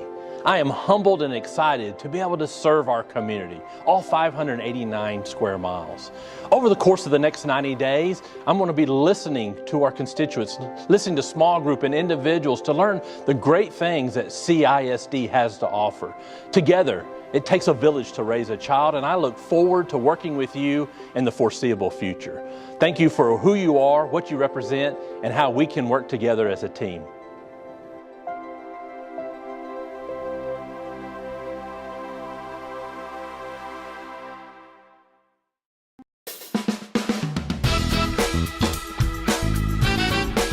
Hello everybody, welcome back to another Discovery Kitchen. My name is Sylvia, and I'm a registered dietitian, and we've got Chef Mario. Hey, how's it going? It's Halloween time. It's Spooky season. Days. So we're gonna go seat to table, and we have brought our little friend with us. Yes, he's awesome. Chef Mario carved him himself. I'm impressed. Oh, look at that. So, there's a couple of things I can do, ma'am. Whoa, put the knife down. Oh, let me put the knife down. I'm not going to get violent, but I did want to say that. It looks good. Thank you very much. I appreciate that. But what is our theme this month, Mario? Well, seed to table. Yes, today, seed to table. So these are all things that you can grow in your garden. From a seed. You can get them from a farmer's market. Farmer's market. If you don't want to grow them yourself, I understand. Yeah. It's hard to grow stuff. Well, yeah, you can go to the farmer's market. You can go to the market itself, period. Yes. You can go to the food bank. And yeah, they do. And they happen to have vegetables too, should you be in that position. Get it. Get it. So, awesome. We're making sauteed vegetables. Sauteed vegetables. And what else? And while I'm at it, I'm going to turn around and show you that you could I've got some egg whites here, so I want Nice. to show you a little frittata. So I'm gonna go ahead and add a little bit of olive oil here. Okay. So we got a bonus. We're gonna make some stir-fried vegetables and a frittata. All at the same. All at the same time. How about Because that? they both go together. Woo! So we're gonna add our egg whites down here. Awesome. Is your fire on? No, we're going to. Or we're gonna light it up right We're now? gonna light it up in just a second. We're gonna be patient. I will be patient. So we got that. We got fire going. Awesome. Egg whites are the part of the egg that has most of the protein and has a lot of the nutrients as well. But egg whites are full of protein. The yolk is the part that has mostly fat. Yes, and we're gonna add some.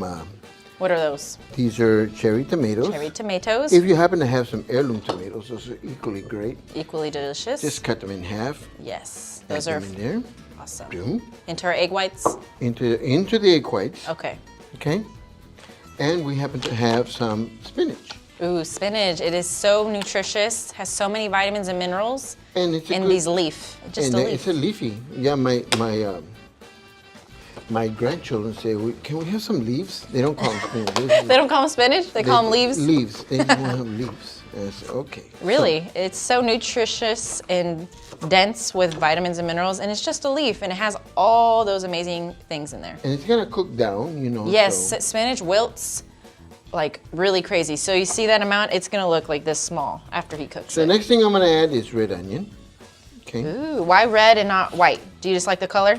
I think it's more color, and I think we've spoken about the color in your diet. Yes. And how important that is. Yes, adding colors. So I'm gonna add that in there. Ooh. And I'm gonna add just one cut. Onion. Does it make you cry when you cut onions, Mario? But they say the jealous ones don't cry. So Oh. So and we're gonna add some mushrooms. Okay, onion goes back. Mushrooms. I love mushrooms. It's a fungi. It's a fungi, and you know I've noticed I added the stem on this one. Uh-huh. You don't have to because you could turn around and just Take out the stems. pop Okay. it out, eh?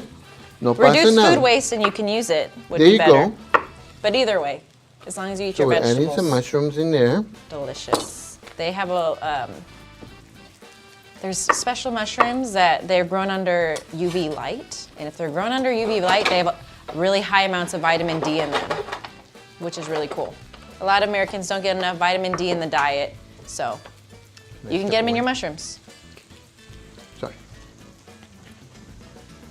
Awesome. Got your whisk, Mario?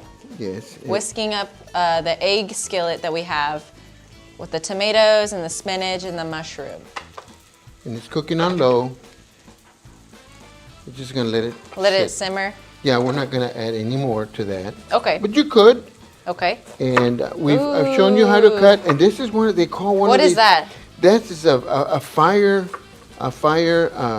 bell pepper. A fire bell pepper? Looks like fire, you know. That's like a combination of the red and the yellow. And Yes. almost orange because, you know, those primary colors make orange. Yes. So, wow. Isn't that neat? And I've talked about bell peppers before. They're really high in vitamin C, which is really good for our immune health. Helps us fight off bad germs, especially during the season, right?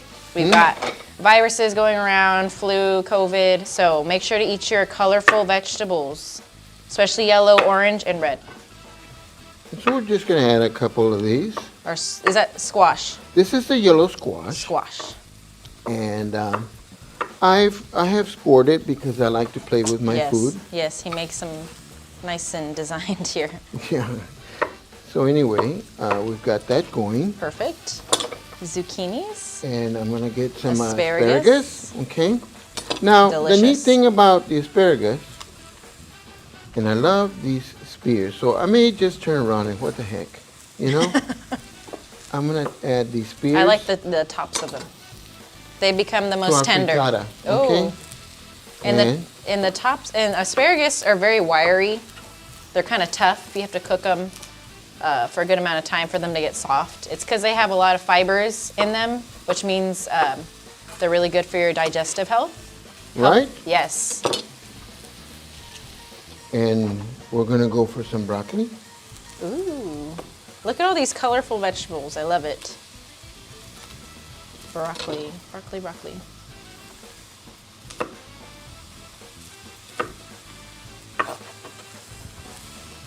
Do you like broccoli, Mario? I love broccoli, you know, and today we served broccoli and cheese on the line. Yes, we did. For the kiddos. And I noticed that they really, really enjoyed that. But I noticed that if you take your broccoli and you break it into little trees, as they say, the children will tend to eat more. Yes. If you give it to them in big ones, Yeah. they tend to not eat that and they just toss it around on the plate. Food, the size of your food impacts the texture of your food. So if it's in smaller pieces, your kids are more likely to eat them because they're not so big. I like my vegetables cut up still, and I'm an adult, so. And yellow. Awesome. And we're gonna add some more olive oil here to keep this moist and going. Olive oil, right? Olive oil, and I'm the last one that I'm gonna add is some of this orange. I like the Orange color. bell pepper, yes. I really do like those colors. Awesome. How long are you gonna stir fry this for? And again, you don't want to kill this, so you want to go maybe about no more than 4 minutes on this. 4 minutes, okay. Yeah, but You wanna keep them crisp? 2 to 3 is good. You just want to flash saute. And over here How's we're the doing frittata pretty good. doing? The frittata is doing really, really good. So we're doing good over here. Awesome. Good in the hood, so we're gonna leave it alone. And believe it or not, it's about done. So Yes. like I said, you can just turn it in there and kind of forget about it. As you can see, here we are. And welcome back. The Rangers up 21-6 as we start the second half, and we will receive the second half kickoff. It's always interesting to see who will kick it. The third different guy, which is Joey Mahoney, will chase Bafidis back to the goal line. He comes out across the 10, gets tripped up but keeps going, gets out near the 25 before he's wrestled down at the 28 by a bunch of Chargers. Mason Navarro had the biggest hit. Yeah, So first and 10 from the 28. He caught that ball running backwards into the end zone, but with the success he's had returning kicks, you're going to give him a chance, you know. Well, what a weapon. I will, won't you? Yeah, I would. Yeah. So from the 28, the Rangers will start first and 10 with the opening possession of the second half. Up 21-6. Rangers would like to score on this possession and make it a 3-score difference. First down run by Doug Lance. Gets a couple of yards up to the 30. Their run defense has been exceptional. What were you telling me at halftime? Well, the possession, 3 negative plays. Offensive numbers, Smithson Valley has thrown for 149 and run for one positive yard. Wow. They've run for 115 and passed for 9, so just the opposite. Their big run, or big drive at the end of the first half is where they got all their offense. So a quick screen out to Sampson, and they run over him. That would be interference on most places, wouldn't it? Behind the line of scrimmage. Oh, it's behind the line of scrimmage, so it doesn't matter. Yep. The freshman Sampson, a little shaken up on the play, will come out. Holding his left shoulder kind of awkwardly. So incomplete. It's third down and 8 for the Rangers. They have sniffed all of those out pretty well, haven't they? They're well coached. They've done a good job on that perimeter passing game. Clark is near side. They bring TJ over to the near side. Play clock under 4. We snap it. Play action. And TJ slips and falls. So it's incomplete. Ranger players acting like something happened, but I didn't see it enough to know if they got he got. I think he got pulled down as much as slipped down. That could have been defensive holding, but no flag. called. We'll have to punt into the wind. So the first possession, which took all of a minute with the stop clock, and we'll have to punt into this wind. Though we do trust Clayton Amaya because he had a 50-yarder at the end of the half. He does the same way, kind of end over end. They'll try to field it. They mishandle it. That's Hunter. We're on top of him and bring him down right at the 41. Great coverage by the Rangers. Courageous job of going up there and catching that difficult ball, but he didn't field it cleanly, so it gave our coverage team even longer to get there. Devidos and Elliott, the two Rangers that got down there in a hurry. So Fulshear starts at their own 41, their best field position of the night. They're inching closer to midfield on those possessions. Here's a throw on first down, a bad throw.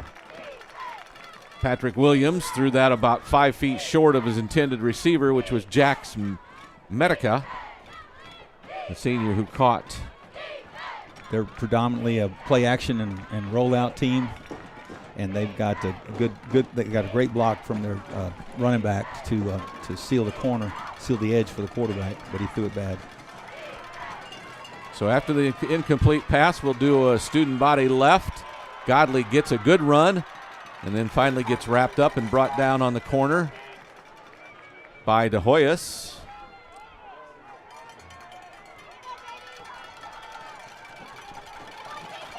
So a gain of, we'll call it 7. It's 3rd down and 3. Under center, not out of the shotgun. Godley takes it, gets rid of the first defender, kind of. Not really, though, and then gets brought down in a heap. Don't relax yet. They're still going to go for it on 4th down. So near midfield.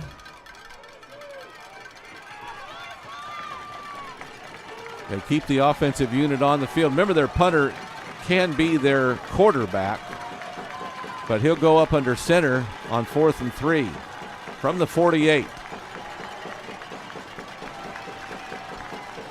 Student body left. It's Godley. Gets some blocks. Touchdown. Now he breaks loose. Will De Hoyos be able to catch him? No, he won't. And they'll score the first points of the second half.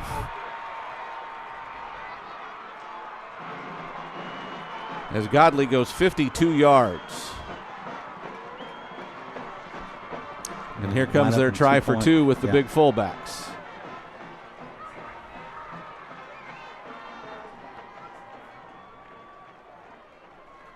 So the two fullbacks, well, they motion and go to a full house backfield. Little deception. They've got a man in the end zone. It's Medica, and there's a 2-point conversion. So they're back on schedule. And just like that, it's 21-14. 1-score game. With 9:27 to go in the 3rd. So the Rangers got the opening possession but couldn't get a first down. And now... Is there a penalty flag? Fulshear is out. Well... Coach gets to go all the way out on the field. An eligible receiver downfield. An eligible receiver. We're going to go play defense again on this 2-point conversion. The coach just signaled to kick it. Coach just made a signal to kick it. So they will, if that's true, bring on one of their plethora of kickers as the ball is spotted at the 8 now. Number 4, which is Mahoney. The ball will be held by Will Hutchison. So Joey Mahoney will be on for the extra point.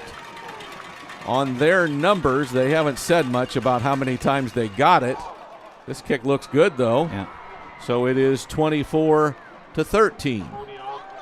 Still makes them, which they're going to do anyway, like you explained earlier. Simple math. They're going to try for 2 all the time. Even if they miss one, they make the next one. Then they're on schedule. Exactly. But right now we have an advantage. Right now they're down a point after a failed 2 and then the single kick. If you don't let them score a touchdown, then they can't go for 2. They can't go for 2. That's right. 2. It's that years of coaching experience that I have there. So anything different defensively to stop us on that play? We just got to make tackles on their. No, I'm talking about our offensive series, our first series. Oh, our first series, they're still doing a great job of stopping the run. Yeah. And we just got to complete passes. If they're committing that many people to the line of scrimmage, then we're going to have to let some of our receivers make plays. Can you tell, is it still raining? It looks like it stopped to me. Umbrellas are gone, so yeah, probably so. So they will kick off again. 21-13. About 2.5 minutes gone in the period. Still a lot of football to go. So they'll wiggle a couple of guys, and then Mahoney's likely to kick off unless they try to onside kick it. This one will be returned. Bafidis from the 3. Goes far sideline, gets through the initial line, gets spun around, and then gets brought down about the 28, 27-yard line again. So his returns are some decent yardage, just they're kicking it to deep enough that it's hard to get out very far unless you get a big gap.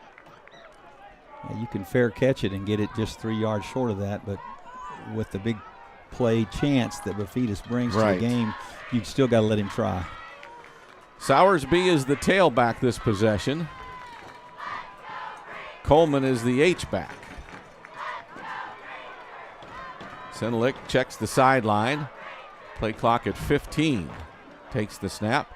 Sowersby has a gap on the left side. Had a nice job of blocking there to open some seam.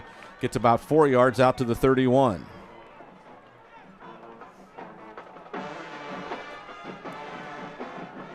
And then we'll call it the 31, even though it's almost touching the 30. You always go to the front line when you're doing stats, so that's what we'll do here. So 2nd and 6. Hunt's on the far side, Clark on the near side. Now in motion, Clark. Sowersby bounces out, but there's all kinds of pursuit. Good job by Chance Bryant to start. Helmet comes off. That's actually Joey Mahoney, the wide receiver playing outside linebacker corner, got to him that time. So a loss of a couple brings it back to 3rd and 9. So these 3rd down longs are not on our side. See what we can dial up. Their defense has some momentum right now. Chase wants to throw. Little out route. That's Clark. Makes the catch on the sideline. Makes one man miss. Makes another miss. Now he's loose. Now he's on the sideline and goes out of bounds, but it's deep into their territory inside the 40-yard line. Great pass and catch by Chase. Really good protection, and too. Kyler. Running back and the offensive line did a great job protecting the quarterback, because that's a long route. That's a double move, as they call it.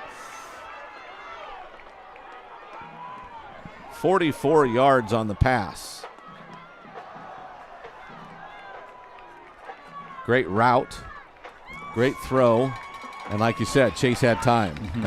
That's the ingredients you need on 3rd and 9, right? Yes, sir.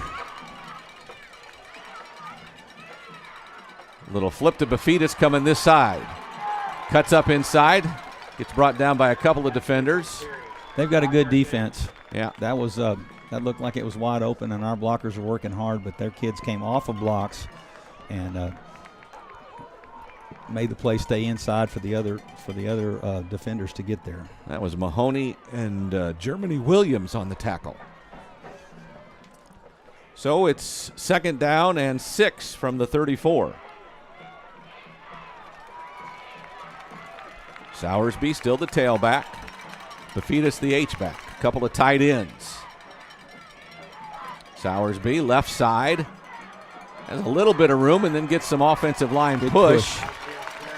We get up to the 31. Against the wind, probably going to make a 1st down on this play, but against the wind, you want to go ahead and think about 2 plays to get this, to keep it in our possession and go score. So the play comes from the sideline. Chase to the huddle.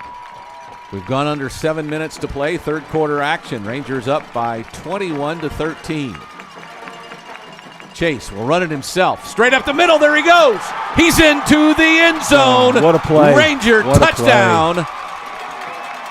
All those misdirection plays, that really makes you commit some players to the outside, which makes you vulnerable, and you just got to be brave enough to call that play. Great job. Here's the replay. Look at this. Great Nice block block right at the point. Avoids one tackler, and nobody's going to catch him because they're all other places. 88. Nobody's going to interview Corey Coleman after the game, but that block scored the touchdown.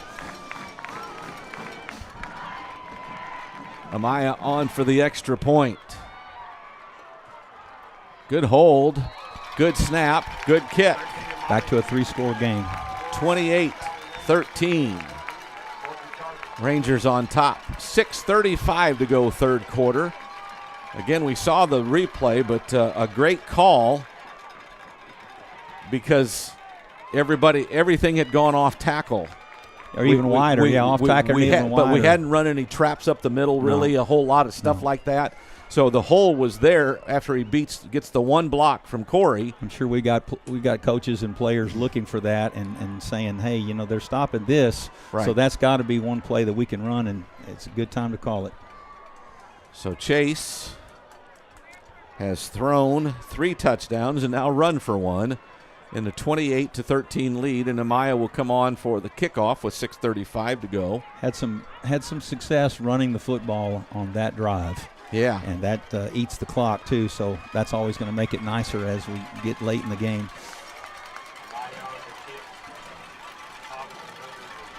Another kick into the wind. So you just kick it hard, right?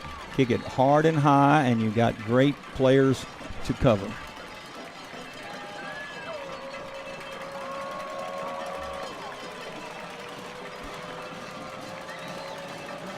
This is where you say guns up, Rangers. Oh, Maya skies it. Hunter will come over at the 13. Wants to go middle, gets wrapped up, gets smacked a couple of times. Goes down difficultly, but he does go down. But we hit him hard a couple of times. You're talking about second effort, I believe number 18 for us. Yeah.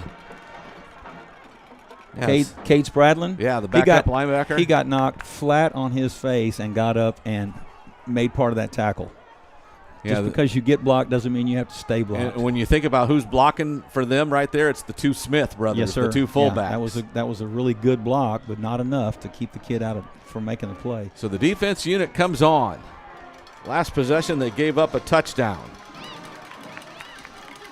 Now they'll be called upon to, again, we've stacked the box as everyone's in tight. This is Struble, the wide receiver. You get about, we'll call it 8 yards to the 31.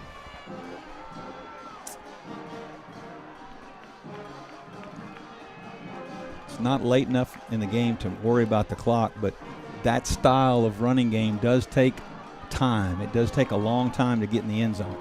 That 4th down play was a huge play for them, an explosive play, but for the most part, that 8-minute drive only gave them 6 points. That's not enough. Williams wants to throw, wants to come, and now he's going to keep it and get sacked. That's McLean Garrett in there again. We held him in. We played good perimeter defense and had great coverage. Here you see where the defensive end stays wide. He's just outside the camera on the right, but there he is, and he comes in. Wow. It's a bonus when he makes the tackle. He just has to keep that quarterback inside for other guys to get there. So it's now third after an 8-yard gain. That's a loss at 3. It's 3rd and 5. They've got to get to the 33. The ball's at the 28. Pitch to Godley, going left. Defenders are there. We wrap him up and put him down. Brings up 4th down. De Hoyos, the first to hit him. Now you can't just automatically say here comes the punt team with these guys. No. I believe their quarterback is lining, even though he's the quarterback, he's lining up in a punt formation now. So we exchange a couple of bodies, not very many. We bring Lance in. Bafidis, De Hoyos are deep. If there's ever a time to punt, it would be with the wind, wouldn't it? Mm-hmm. Williams, low line drive. Oh. And he's going to get some roll. It goes out of bounds at about the 28 or 29. A punt that you can't field usually gives you better field position for the punting team, but that's a good defensive stand by the Rangers right there. Got to keep getting stronger and stronger and stronger and make them stop that run.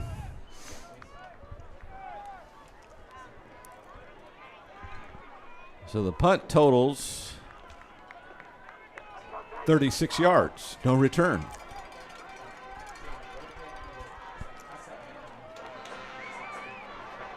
Is this De Hoyos at tailback? Yes. So David, after making a couple of big hits on the last defensive stand, takes the handoff and uses muscle tough run to get out to the 36, a gain of 7. Good first down run. Hope it shows up from our really good camera coverage, but both teams playing physical football right now. The D-line and the offensive line of both teams are having real battles. Just the way you want it, right? Not surprised that it's the third round of the playoffs. In the third round of the playoffs, it's got to be that way. Chase to De Hoyos, straight up the middle, first down yardage. It's 2 running plays and a first down. That's got to be first time for us. Great job again there. And then there's a domino effect Chase, with that. Our offensive line starts getting some confidence, and then they just keep getting better and better. Chase Bryant, they're one of their linebackers, or defensive ends, made the tackle. Rangers taking some time now, not a lot of time. We're not a delay team, but we can also take 30 seconds off the play clock each time. 2 receivers to the far side. Chase gets confirmation from the sideline. De Hoyos again, this time met. That's what I get for bragging about our offensive line. That's the big tackle. They answered. Smalls. You're killing me, Smalls. I knew I was going to say that. Even Smalls limits that to a 1-yard gain. I'm sure he's tired of hearing that, but I don't get tired of that movie. Well, it's funny that we ran so successfully 2 plays, and then he stuck his nose in there. There's the big men up front. Housley, Thomason, Stone, Mack, Jenkins. They've been paving the way all season long in game number 13. Rangers are 11-1, 7-0 in district play. The Chargers were 11-1, 7-1 in district play. Little Bafidis on a sweep. Not much there, though. A good-looking play. Sheldon Rice got there to knock him down. No gain. They've got an answer for our best plays just like we've got an answer for their best plays, so you've got to execute. You're not going to surprise anybody this late in the year. What was it on the first drive? Bafidis did a little H-back reverse, and that got some yardage. Not as many as we wanted, but it got some. That time, nothing. 3rd and long, 3rd and 9 from the 41.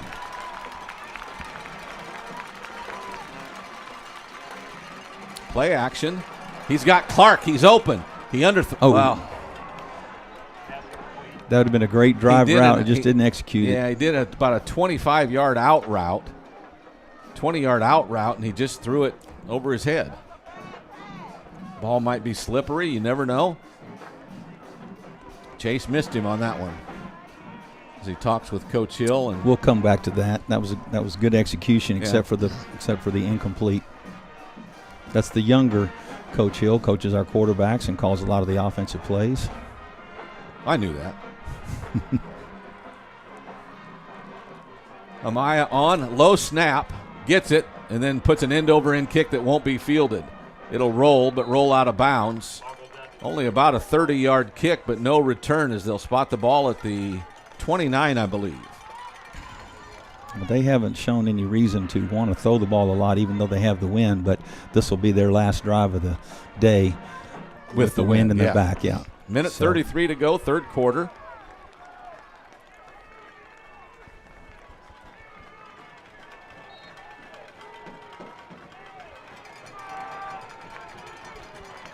All right, they've got 3 wideouts, 2 near side, 1 far side. A blocker. Godley takes it, goes wide left, keeps his feet churning, and gets a first down just past the 40 as De Hoyos wrestles him down. Who's at the bottom of the pile? It's a running back that's not afraid of contact. He doesn't let the first guy bring him down very often. Maynard at the bottom of that pile. We've called his name a lot tonight, Jackson Maynard.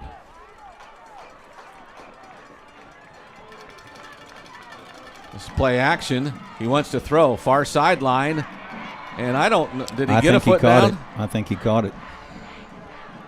That is the receiver, Medica, Jax Medica, and it's a first down pass. So back-to-back first down plays for the Chargers. Yep, 1 foot inbound in college and high school, and he does a great job. That's great camera work right there. Godley came right, then bounced left. He just doesn't go down easily. And then they lay a block at the end. Where does that come from? That's not a penalty. He was down on the ground, and he fell on him to block somebody. Yeah, he kind of started that block just as the whistle was stopping blowing. That's what you want to say. Yeah. We've talked about it, though, all day. Their two fullbacks are nasty is not a negative term. No, they're just nasty because very physical. They're very physical, and they play till the whistle stops them or maybe a second pass. Second later, yeah. This is Hunter, the other tailback, on 2nd and long. Doesn't get but a couple of yards. So it'll be 3rd and 6.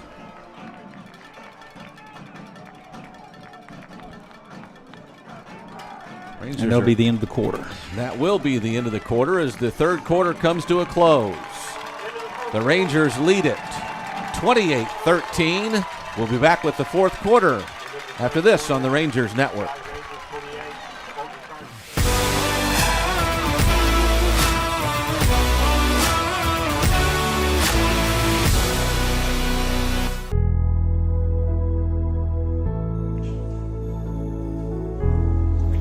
Hey, good morning. My name is Josh Kafura. I'm Evelyn Cox-Kafura's daddy. Hey, baby girl, I love you. I miss you.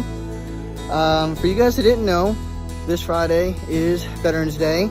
I myself am a 12-year Navy SEAL veteran, and I've also spent the better part of last year being in different parts of Africa, helping countries be able to better protect themselves, much like I did while I was in the Navy, protecting our country. This time away has been really hard for me and Evelyn. I miss her every single day, and I can't wait to get back. And I just want to say I love you, baby girl, and happy Veterans Day to everybody.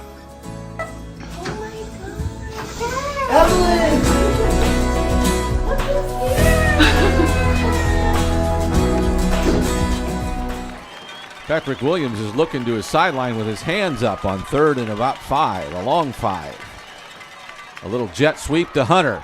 Rangers are there, and they'll push him back.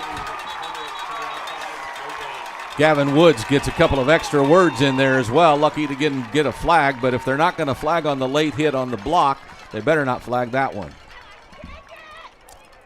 So it's 4th and 5. 4th and 5.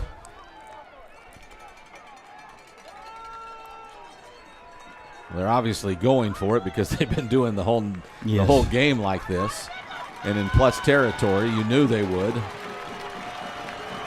They stack the receivers out on this side.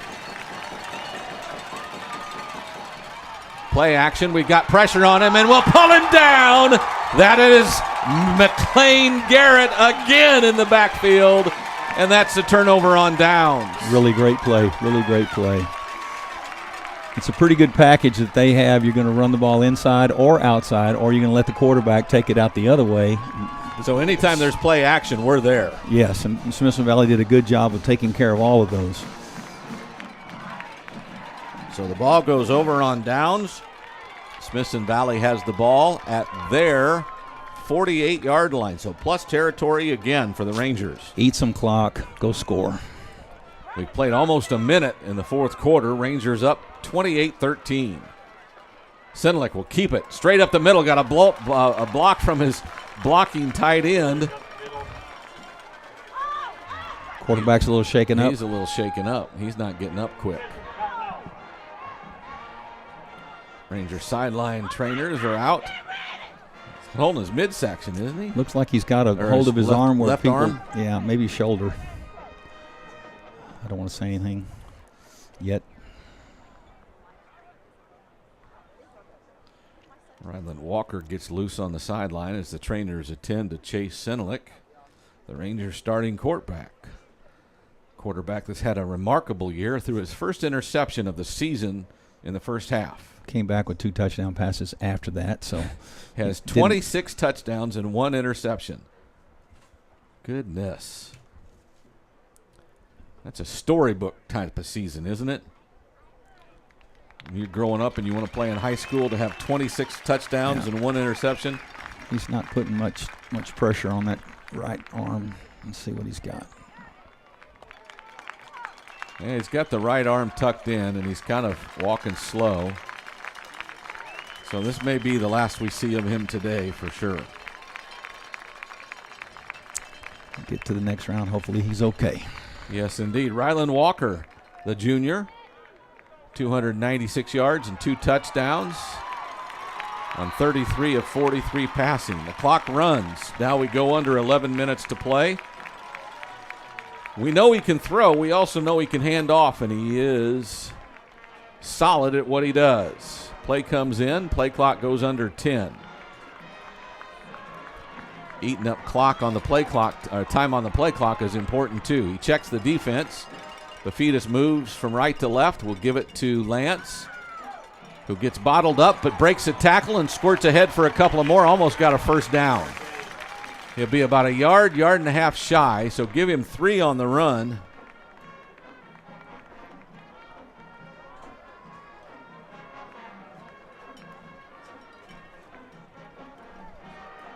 So a 6-yard run by Chase and then 3 more by Lance.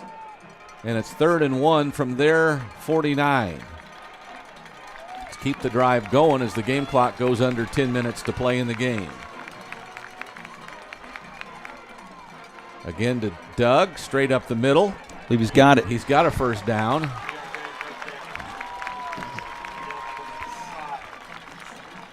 The offensive line made some room for him there. And Doug did the rest. Over 625 yards rushing on the season coming in today. 4.5 yards a carry, 8 touchdowns to his credit. Doug Lance has been yeoman, the junior, at running the ball for us this year.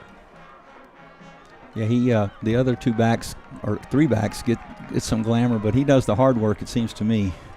Him and the offensive line working together. Without a doubt. Clark in motion. We give it to Lance. Not much room. He makes his own, though. Makes into the linebacker, Bryant, and bounces off of him and ends up getting a yard out of what was nothing.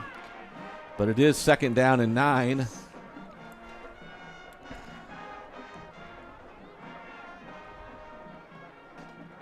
As the blue and white jerseys have a conversation at the end of that one a little bit. Probably weren't exchanging cell phone numbers. Probably not. Get together later. No, probably not. Corey Coleman, one of the lead blockers on those tight end plays, or H-back sometimes. 2 tight ends, 2 receivers. Lance, the only setback. Play action. We'll give it to a tight end, and just out of the arm stretch of Mason Birch, the ball goes incomplete.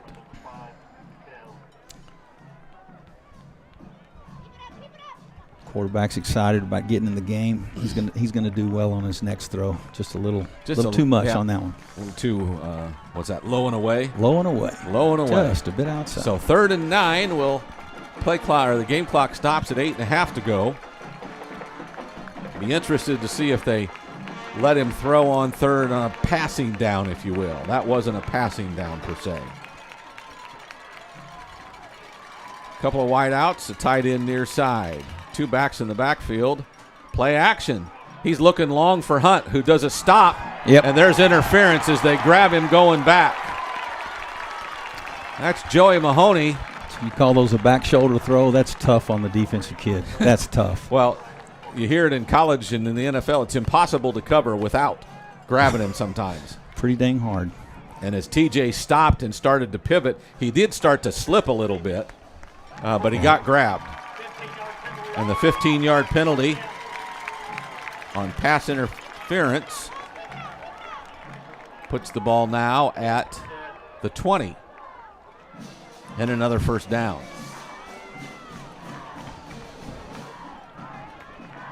So Walker's pass that time was right on spot. Yes, if you know, that's the only reason it wasn't caught is because of the pass interference, so it was a good call by the ref. So 2 receivers near side, 1 on the far. Bafidis comes in motion and stops as the H-back. They flip it to Bafidis, and he's caught in the backfield. Looked like a possible face mask on that. He was saying it was. The referee's a lot closer than me. He wants to know why it wasn't. He actually grabbed the helmet as much as the face mask, and they'll say nothing. Loss of 6.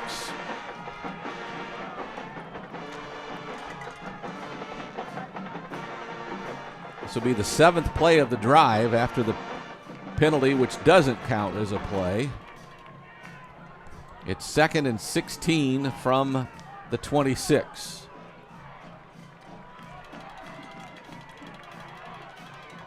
Couple of tight ends and a couple of wideouts near side.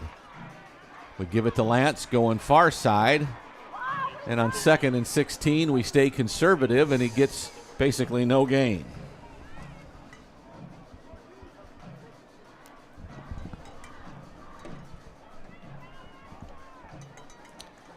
Game clock at 7:20 and continues to roll. It's 3rd and 16 from the 26, pardon me. There's part of the good crowd you see out here today. No more rain, just kind of some wind. If you weren't a football fan, you'd say, this is miserable, I'm staying inside. But a lot of people thought this was a good idea. TJ's on the near sideline, the field side. Ryland will throw. Has some time. Now kind of loops it up. TJ, go make a play. Pass interference again. Come on. They're not going to call it this time. You can call it twice. Wow. That was less pass interference than the first one, but I still thought he got there early. Let's see if we can get a picture of it. Well, if you know why the rule is there. Looks to me like he was early. Yeah, so we'll send out Amaya for a 43-yard field goal.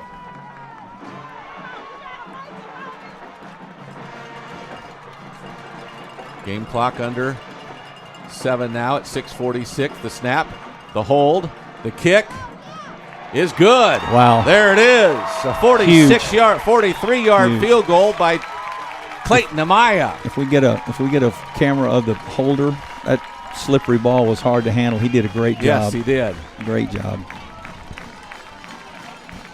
Cole Freund, the guy that caught the first touchdown pass. Yes. He didn't get interviewed for being the holder, but he did a great job right there. And he's been a good holder all year long. It's a hard job.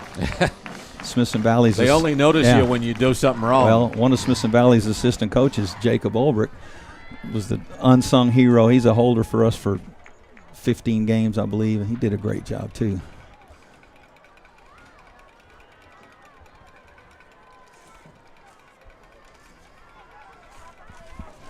So let's do the scores. If they try to get 2 touchdowns and 2 points, that's 16. That'd be 29. That's not enough, is it? No, it isn't.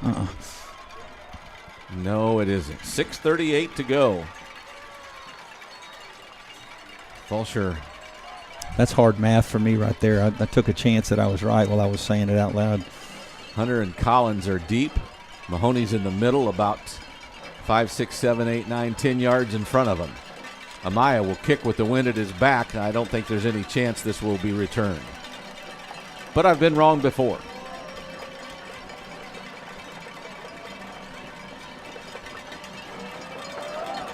Guns up. It's out of here. Not all the way out, but deep in the end zone. Hunter kept an eye on a little more than usual, but it goes about 8 yards deep, and they'll start from the 25. 1st and 10. Again, with 6:38 to go in the final quarter, Rangers up 31-13.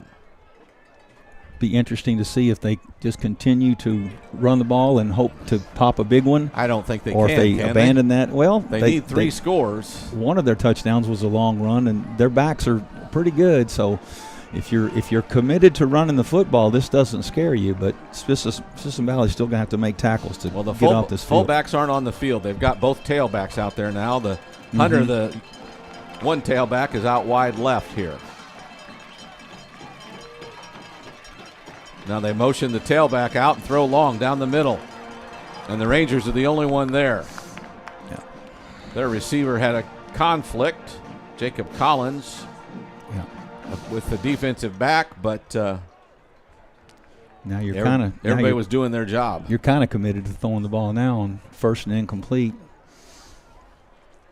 Now here comes their fullback. One of the fullbacks comes back in. Collins, the receiver who went long, is back on the field. Out here with Struble. Medica's on the far side. Williams to throw is sacked. Oh, man. Goodness. Great job by the linebacker, both linebackers. Number 27, Dudikowski. Made him pull up, and then Woods finished him off. Put him away. You just got to say Dudikowski without trying real hard. If you read all the letters, you're going to mess up, huh? Well, yeah. Dudikowski's easy. Yeah, sure. Come on, a loss of 6 on the sacks.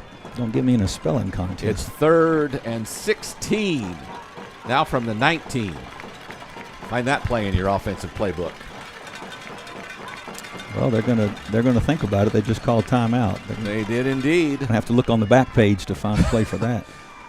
Well, the clock is still running for some reason here at Matador Stadium, even though there's been a timeout. So, I think there's about 5:41 to go in the fourth quarter. I think what you're looking here is something beyond their comfort level. And probably 2 go ahead and 4th down, even though they're deep in their own territory. So you know if you get 10 to 15, you'll go for it on 4th down. Right. If you have an incomplete pass, it's going to be tough, but you'll probably go for it anyway. Right. But your object is to get 10 or 15 yards to make it more palatable. And if your guy can break a tackle and you're 3 scores down, so this 5 minute and 37 seconds is against you already. Right. Did he not move the clock? It's 5:37 is not right. Because there he goes. No, he was just talking about the timeout. He wasn't talking about the clock. Oh, well. So 3rd and 16 from the 19. The umpire finally backs away. Play clock at 20. They've got that full house backfield. Williams to throw, has some time. No one to throw it to. Finally gets it to Godley. Oh. Tackle missed. Tackle. Now near the sideline. He's Gingrich still will bring him down by himself. He's still 8 yards short. Shy. And there's a flag coming in late. Is that a face mask? We'll have to see what the field judge called. They might have finally called them guys blocking after the whistle.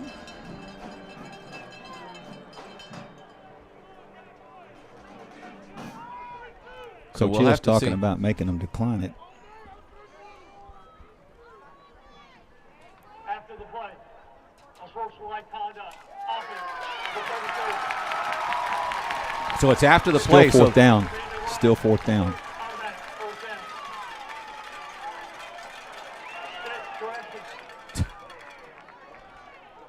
Yeah. Automatic. You heard Rick Hall say automatic 1st down because that would have been on the defense, but it wasn't on the defense. It was on the offense. We'll give him that mistake. He corrected it quickly. He did. Well, because that would have been different. I had 2 Smithson Valley coaches in white shirts helping out there him real telling quick. him that's wrong, that's wrong. So that changes everything. They're going to punt it away with 5:22 to go. So the gain was the loss is 15. The gain, we're going to say, was 8. So now it's 4th down and 21. Yeah, and they're and they've got their punt formation out more there. More than one of their players is kind of victim or guilty of blocking after the whistle blows, and so they finally got it called. It couldn't happen at a worse time to them. For them, yes. He's gonna rugby-style kick it. Get away. And it'll die somewhere around the 45, and that is the younger Zane Smith, the sophomore, who stops it after the punt, which tallied about 23 yards.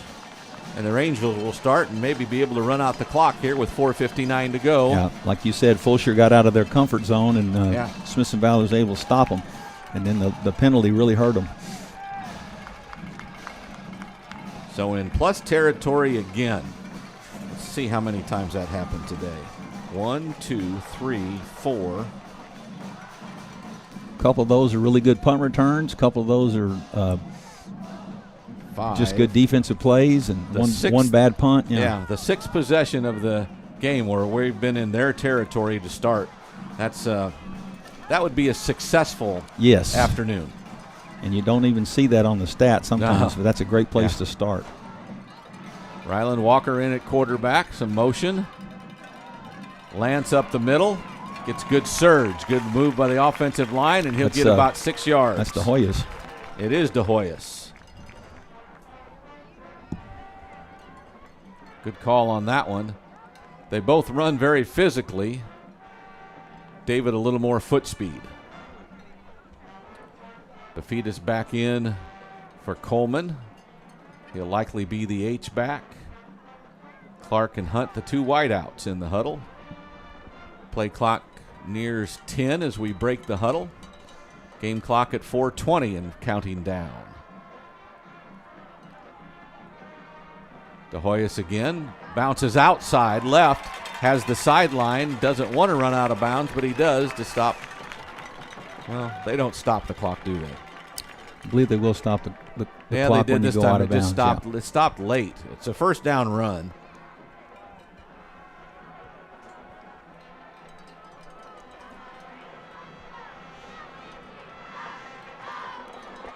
So the ball at the 27, pardon me. After a couple of lengthy runs. Just 10 seconds on the play clock. We got to get this rolling. Ryland came over to the sideline to get the play call. Now they break the huddle. The play clock's at 5 as we set. And he gets it off in time. De Hoyos up the middle. Has some room. A couple of late pile-ons, but in any way, that's a gain of 7. You know, right now, mentally, their defense is struggling. Yes, they have to stop us, and they know it, and we're gonna do everything we can to run the football to keep the clock running, and that's not their first football game, so they know that's happening. So this is a big finish for us just to keep this drive alive. But then again, they've lost a little bit of hope. Yes, because their offense has been unable to score. 3 scores down and late in the game. Walker to De Hoyos. Started right, got spun back to the middle and fell forward. They're going to call it third down, I believe.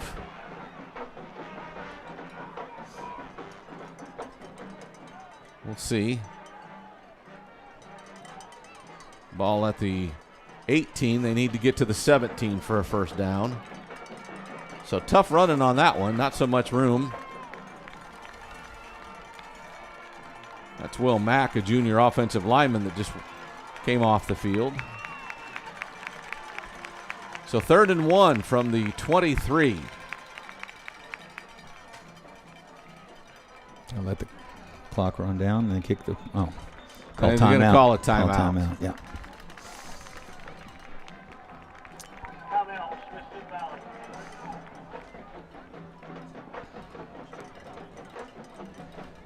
Let's get to know Fulshear right now, even though we're a little bit later than we'd wanted to talk about it. The Chargers, again, is a school founded in 2016, so not very old. 2,700 kids, or 2,470 kids enrolled. Named for your favorite guy, the Texas settler, Churchill Fulshear Jr. Testing my Texas history there. It's interesting with the name Churchill, they choose Chargers, which is a similar team for us in the San Antonio area. They built Churchill Downs Racetrack in Fort Bend. They're part of the Lamar Community ISD. There's another Churchill Downs, right? It's not the only one. Okay. Yes. That's the one in Fort Bend. Not the Kentucky Derby. Not the one Fort that Bend. Kentucky Derby runs in. So the Rangers have a 3rd and 1. Again, from the 23, they need to get to the 22. Some motion. That's not Lance. Is that Sowersby? Yes. It is, and he wiggles his way for a nice, tough run. Tackled by Sheldon Rice. How many timeouts do they have? Looks like they still have 2. Yeah, they have 2. Yep. They're not calling them, though. 2:22 to go in the game, and the clock continues to run as the play clock goes under 20. We're going to take our time getting the play in. Finally, we do. And we'll break the huddle just under 10. Coaches want to use all that play clock they can. Game clock will go under 2 minutes to play when this one ends, and they take a knee on first down. So you count it out. Yeah, if they don't call their timeouts, we can end this thing.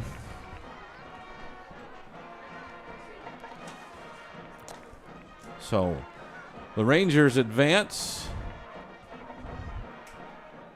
Might we want to look at the bracket and see what happens? We know that College Station and Georgetown play tonight at 6 in Waco. Maybe I'll drive up there. Maybe we should drive together and go see it. That's what we look like here. But I can tell you that Kyle Hidden will take a knee again on second down at 1:18. Well, I've been in Fulshear's shoes before with a great season, and you finally see it come to an end. It's never easy. You're asking kids and parents and coaches and their families to kind of lay it all on the line, and then when you come up short, it and really. It's not a short drive from there to here. I mean, No. It took them a couple hours. Yeah. And these kids have played with a lot of effort and a lot of Well, they're a good football drive. team. They are a good football team. So we can wait till the play clock or game clock goes under 40 and snap it, take a knee, and that'll be it. So the Rangers will prevail in the regional semifinal win over Fulshear by the final score of 31-13. Quite an interesting game in so many ways, Brad, but this is a game that all Ranger fans will be certainly tickled by. Turnovers and kicking game, those things that people don't think about as determining whether you're a good football team or not. So far, the Rangers are, and it's not luck. You work on those things. You know, that very first one, that ball was pulled out. It wasn't that the running back lost it. The Smithson Valley kid just got the ball away from him. And those kind of things, returning punts, not necessarily for touchdowns, but returning punts and keeping, like you said, 6 or 7 drives where we started inside our own territory. Those things all add up, and those don't show up on stats when you're comparing two teams, but that's the way Smithson Valley does things. And I'm going to ask you one more question. As a former coach, especially at Smithson Valley, you're going to a football game a week after Thanksgiving. That means something, doesn't it? It's just really exciting. It's just the best part of your job, the best part. And the kids love it. And, you know, I watched them practice on Thanksgiving holiday, and no drudgery there. They just love it. So it's really a great opportunity for these kids. So our thanks again with everyone with Wick Productions, including the camera people of Zach and Xander and Cole and Michael, do a great job bringing the pictures to you. With Brad Lynn, this is Tony Brubaker saying good night and God bless. The Rangers advance to the regional finals next weekend against the winner of College Station and Georgetown. And this is the Rangers Network.